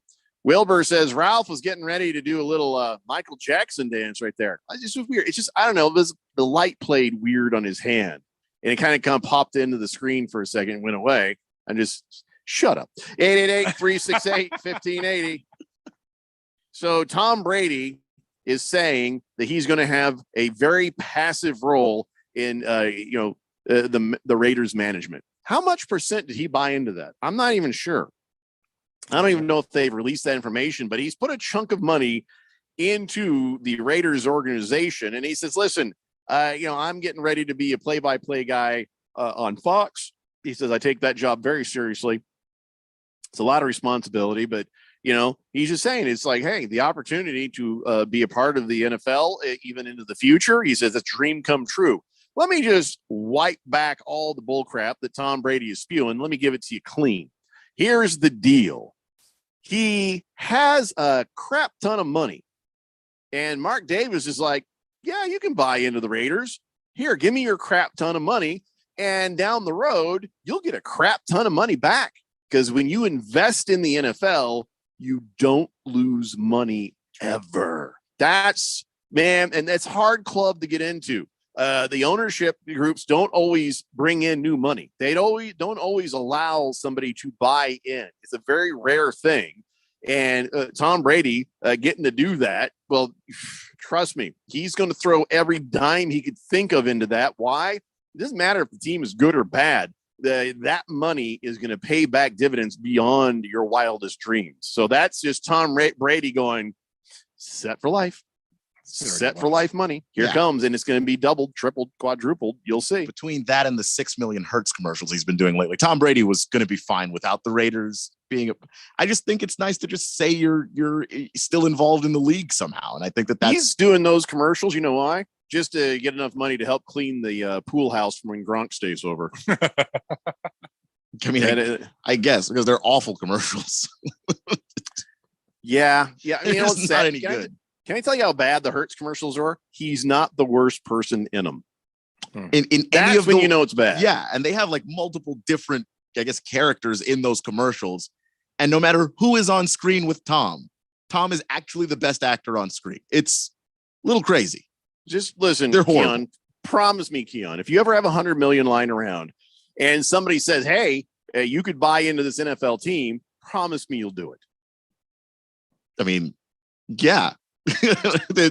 Until one of the valuations of one of these teams goes down ever, you'd be insane not to. They keep What if it's the going up. Cowboys? No. Okay, you can't do Yeah, that. he won't do it. I will. Hell yeah, I will. I don't would. care. Money is Any bigger team, than that. any team. As a Absolutely. Colts fan, I should not want anything to do with the Raiders. I'm sorry, with the them too. But with I shouldn't want anything to do with the Patriots. But if Bob Kraft said to me, "Hey, what do you say?" I'll be, "Yes, sir." And he's like, "I even tell you how much money, anything I have, I'll give it to you. Just let me put it in there and set for life. Set for life money." I can't do it. Can't Yeah, do it. you Not can. even the I was playing Madden when I was a kid, and I did the NFL, draft thing. The Cowboys drafted me, and I started over the game. I'm not. Oh. I just. I'm not. I can't do it. Like I just can't do it. I can't. I'm going to be part of the Jerry Cowboys comes up. Hey, Keon, look at this. Let me show you this right here. Look at this paper right here. You put that money in here. Woo! Look what happens right over here. This is math. You know the math, Keon. Let's see here. You put in the money here. It goes out over here. Woo! I already have 100 million. I'll be okay. But you could have $1 billion. I will, Generational wealth. I will buy into any other team. Okay, Giants? not any other team. There are 3 teams I can't buy into. I'm sorry. Giants, Cowboys, Eagles. None of if Howie Roseman came, same thing. If John Mara came, same thing. Like those are the 3 human beings. Just keep your team to yourself. I can't be part of your organization. You understand how deep that hate goes? It goes really damn deep. I can't do it. You don't have to like them. Just make money. Yeah. Here they all 3 corner you at a let's say like a fanatic Christmas party, right? They're all there. And you got the Giants, you got the Eagles, you got the Dallas Cowboys. They said, listen, just give each one of us 25 million. You'll be rich beyond your wildest dreams. Done. I'm not going to lie to you. 100 million is already kind of rich beyond my wildest dreams. No. You could have that other 25 million there. You could invest that in the crappy Commandos if you want. You get in on Josh Harris's group. Then I'd rather just take the 75. If that's available to me, I'd rather just take the 75 and invest it in the team I root for. The commercials we hear on the station, Moan, Starry, Steve Jurich, those guys, they'd probably just even sit you down and say, Keon, don't even do that. Just go to Jerry Jones. Go to Jerry Jones and beg him to take your money. That's where the money comes. I understand what you're saying. There's a rationality to what you guys are saying. I understand rationally why that makes sense. Jerry Jones just say different. I can't do it. I can't do it.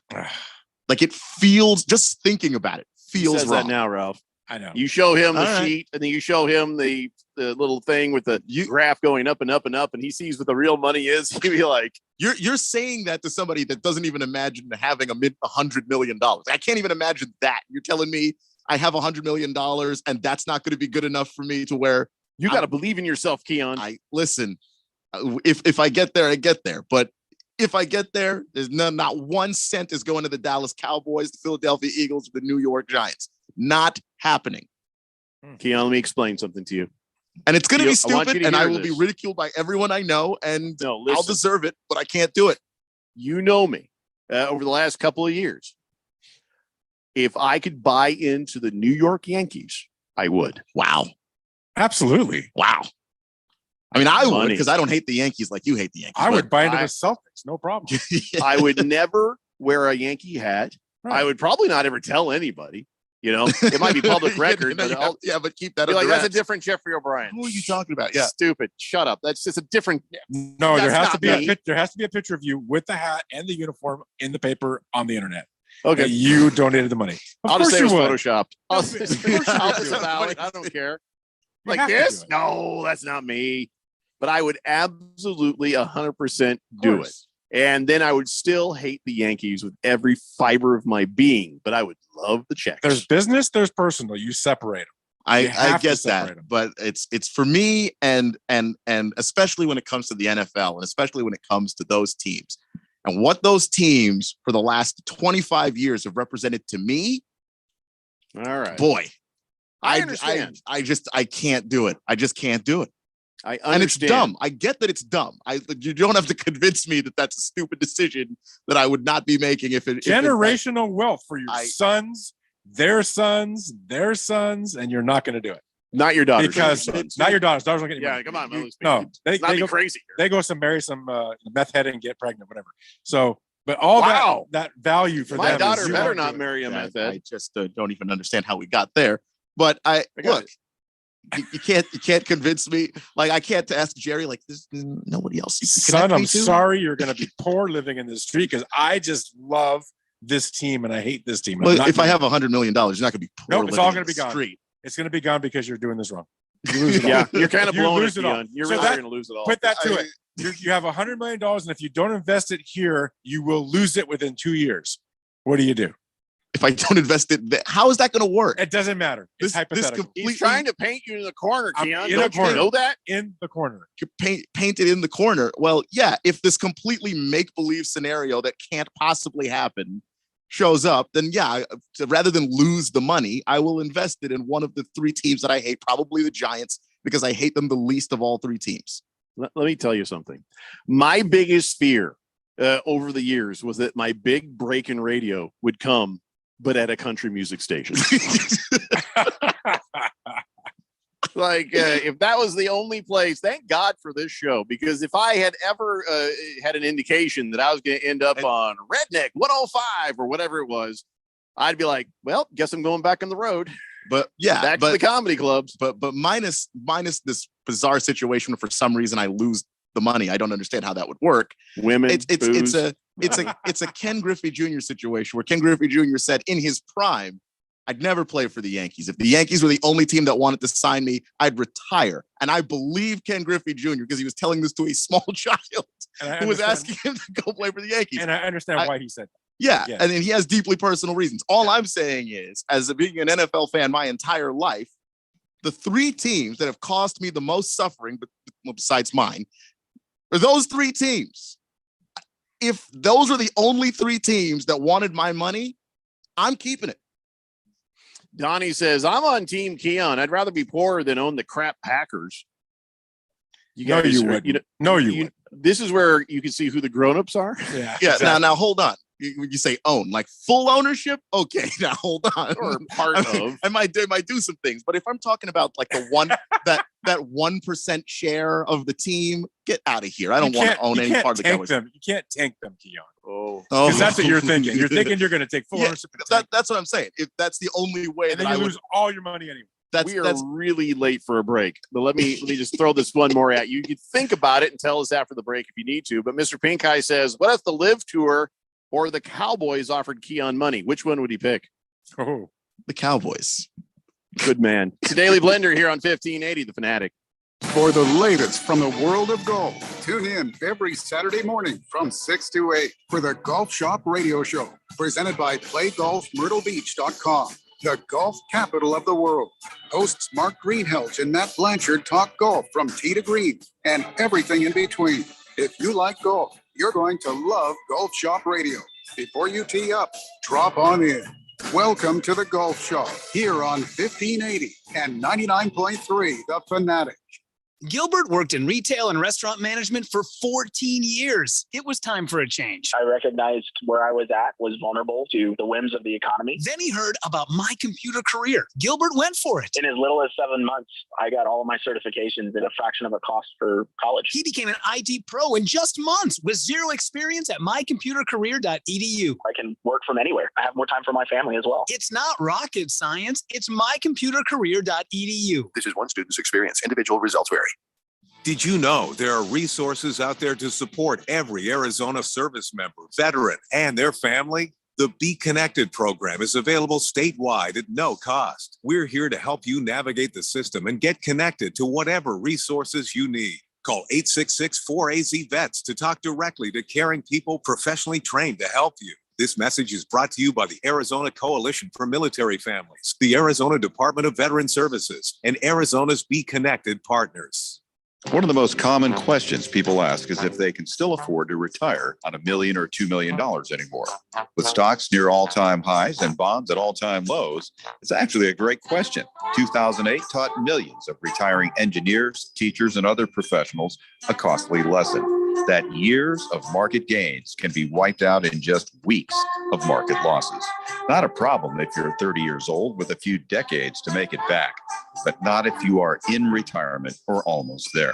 I like to follow the 30-50-70 rule. The closer you are to 50 or 70, then at least 30 to 50% of your money should be kept safe at all times, like in an uncapped, principal secure, next generation annuity. Come and see why. Call leading annuity authority Steve Jurich now at 480-902-3333. Guarantees rely on the financial strength of the insurer, so compare with Steve. Call 480-902-3333 and visit iqannuity.com.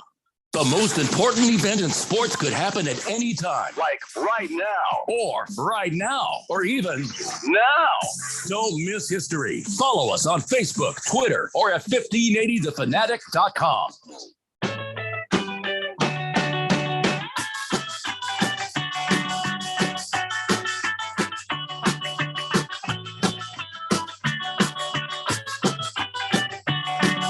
Stanley Blender here on 1580 The Fanatic. The word has just come down. Big George has alerted us that Nevada Governor Joe Lombardo has made it official, and they've signed the Oakland Athletics new stadium deal in Vegas. Major League Baseball owners are expected to unanimously approve that relocation within the next few weeks, according to Bob Nightingale. So there you go.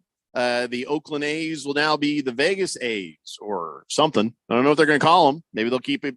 I mean, they were the Athletics in Philadelphia, I believe. The A's Athletics thing has just been around for like ever. There's no reason to change it, right? No, I don't see that changing. It's a sad day because the Oakland A's have so much history. But at the same time, it's a good day for that organization that's actually hopefully going to get into a city that's going to really support it. And they're going to hopefully be able to attract players and not be the bottom dwellers. Is there anything left in Oakland? I mean, because the Raiders left. Right. Now the A's are leaving, and the Golden State Warriors have left. Is there anything left there? No, not professionally anyway. If there's something else that's does say a bit about the town, doesn't it? Yeah, there's nothing. There's the Modesto Nuts, but that's it. The town must have really gone to hell in a handbasket, huh? Yeah, it's bad shape. I mean, I knew it was kind of a rough place sometimes, but seemed to have a very passionate population about the sports. And I mean, really, there's nothing in San Francisco really either. They're all out of San Francisco. They still have the name, but they're not playing there. What's up with that? What is up with the Bay Area? That area is pathetically horrible. I mean, it's become a sewer of California. Well, California has become a sewer of California. Well, it has. I think good luck doing business there. The Bay Area is just extreme. It's just a bad place. Nobody wants to be there anymore. It's either like if you live in the Bay Area, and this is just like what my friends have told me, like you're either insanely poor or you're very rich and you're the only person who can afford to live in like the places that are separated from the places that are insanely poor. So it's not great for anybody. Hamilton Porter says, wow, Oakland has now lost 3 franchises in a decade. Man, they suck as a city. Wow, that's pretty strong, yeah. Yep. No, it's true. They suck as a city. I mean, what can you say? At least sports wise. Yeah. I don't know. Maybe they've got nice parking. I don't know. I mean, probably more parking now available because people are leaving. I never thought we'd see the day that Vegas has all these professional sports. I mean, that's. Yeah, that whole conflict of interest thing is always just sort of hanging around there. Now it's just out the window. So once the sports betting became legal, because that was also considered for a long time to be a conflict of interest. Yeah. Once that went through, it's like, well, what's stopping teams from being here if, the NBA can be brought to you by DraftKings and the NFL can be brought to you by FanDuel? You know what the other part of it is I think the resistance in the past is that Vegas was run by the mafia. Now it's run by corporations. And you can have the rules on these players, NFL, NBA, Major League Baseball. Some will break them, some will not. You just, that's not about gambling. That's about the people. So, now that the mob influence is lessened, I'm not going to say it's completely gone, I'll say it's lessened, then, they probably figure it's a little bit more workable. There's still going to be issues, and we're still going to have people getting in trouble. Just try to curb it, try to create ways of educating these guys and helping them make smart decisions. But outside of that, dumb people going to do what dumb people are going to do. And just hope it doesn't put a big mark on some championship team somewhere. One guy does a thing, and then all of a sudden there's an asterisk. I mean, look at the Houston Astros. It wasn't every single person on the team, but every single person that was on that team gets the boo crap on them every time they show up someplace, even now. So, and rightfully so to the organization, but it's not every player. So that's the future thing I kind of worry about is one guy is going to ruin it for everybody somewhere. Yeah. And I think that they're banking on, they've got the technology to track this stuff better than they've ever had. And that's why we're seeing all these guys getting caught. And while that's not good, it does mean that system is working. And as it should. People are doing things, and there's actually a way to catch them. And to your point earlier, you were talking about having players not able to gamble. There's no way you're going to pull that off in Vegas because it's everywhere. It's in the supermarkets. It's everywhere you go. I mean, so drop a quarter in something. Yeah, there's just no way to totally eliminate that ability. In general, can I just say something about these? You don't have to go into a sports book. You get your friend. Hey, Bobby, come here. Go put a bet on that for me right there, would you? It's between you and me, don't you? And then that's it. Yep. I'm sure that happens all the time. Probably. Even before the sports books, even before the legalization in certain areas. So, yeah, you're getting caught gambling. You're dumb. Hamilton Porter says, will Billy Bean go to Vegas with them? That's a good question. Good point. Big George says, hey, Carlsbad, California is not a sewer. All of California is a sewer. All of California is a sewer. It's either a sewer of a bad neighborhood or it's a sewer of bad laws that are meant to keep businesses from succeeding. And the pendulum has swung too far over for businesses to survive. That's why they're leaving California in droves. The taxes are ridiculous and unfair. The governance is out of control, stupid. The dump of California is why, look at a lot of Hollywood stuff going to New Mexico now. I mean, there's so much stupid in California. It's all a mess. It's all a mess. As somebody that grew up in California, it's a sad thing to watch. You're 100%. I can't even argue it. You're 100% right. I love my native California, but it's gotten so bad. And now even San Diego, Big George. I mean, the homelessness problem is starting to get out of hand in San Diego, in that area. That whole state just, unfortunately, is just gone. It's just sad. Gone. It is sad. It needs to change. I don't know if it can. Mars Bars 805 says Oakland is ugly, but the people are cool. Sad that they're losing teams, but what doesn't kill you makes you stronger. Well, thanks for the motivational poster, Mars. Says Jeffrey, are you ready for Mexico versus USA at 7 p.m.? I'll take an 805 and Viva Mexico, cabrones. Jeez. Just curse. No, I'm not watching soccer. So good luck to you, buddy. I hope your team wins. I don't even care. Let's see. King Kitten says the A's will move their spring training to Vegas in the near future. Okay. Big George says the A's ownership is really bad. Yeah, they can't, right? Why would they? No, they can't. They'll have no one to play. So right. No, they're not going to move their spring training. Are they here? Yeah, they're here. They're not everybody's here. Yeah, they're not. No, half the league's here, half the league's in Florida, but they're not going to move. Or is King Kittens implying that some of the spring training teams may relocate to Vegas? I doubt it. Yeah, it's just too ingrained in this community here. All right. We're running out of time. Jesus, the show's going fast. Ladies and gentlemen, it's time for On This Date in Big George's sports history. Back in the year 1925, entering the bottom of the eighth inning, trailing the Cleveland Indians 15-4, the Philadelphia Athletics would cross the plate 13 times.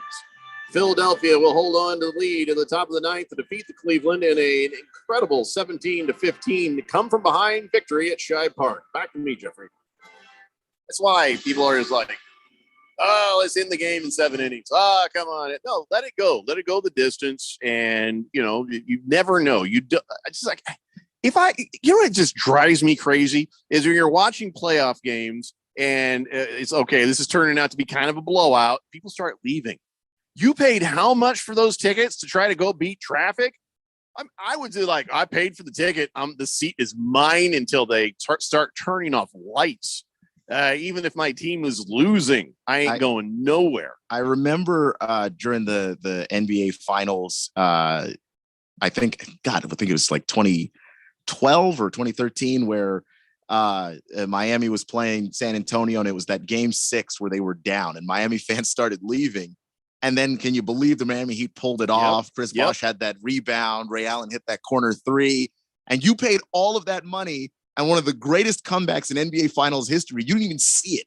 Yep. You had the ticket. You were in the building. You didn't see it. What a waste. And then you hear all these stories of people driving home and they hear it on the radio and they're like, yeah. Can't believe I missed it. Just watch the whole thing. Do you know how many people missed out on Kirk Gibson hitting that home run because they left? Yeah. Mm-hmm. It's just, I would have killed myself. I mean, it's literally the thing that's worse is not seeing the great moment, not being stuck in traffic if it didn't happen. Yep. No, man, you paid for the ticket. You sit there. And I usually will sit there for even a few more minutes after it ends. Yeah, you let people start clearing out, whatever. Yeah, if you're in that much of a hurry, then you probably shouldn't have gone out that night. You should have stayed home and watched it on TV. It just seems dumb to me. I guess that's it. That'll be it. No more, a lot of California hate texts. Wow. Yeah, on the text line. Beer Bob, of course, California sucks. They have the Lakers there. Oh, I can find time for that one. Of course.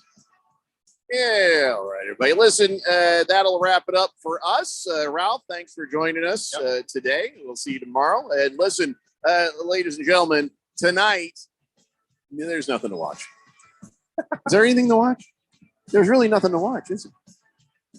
I mean, the Dodgers are playing. I guess we can root against them. It's just going to be baseball now.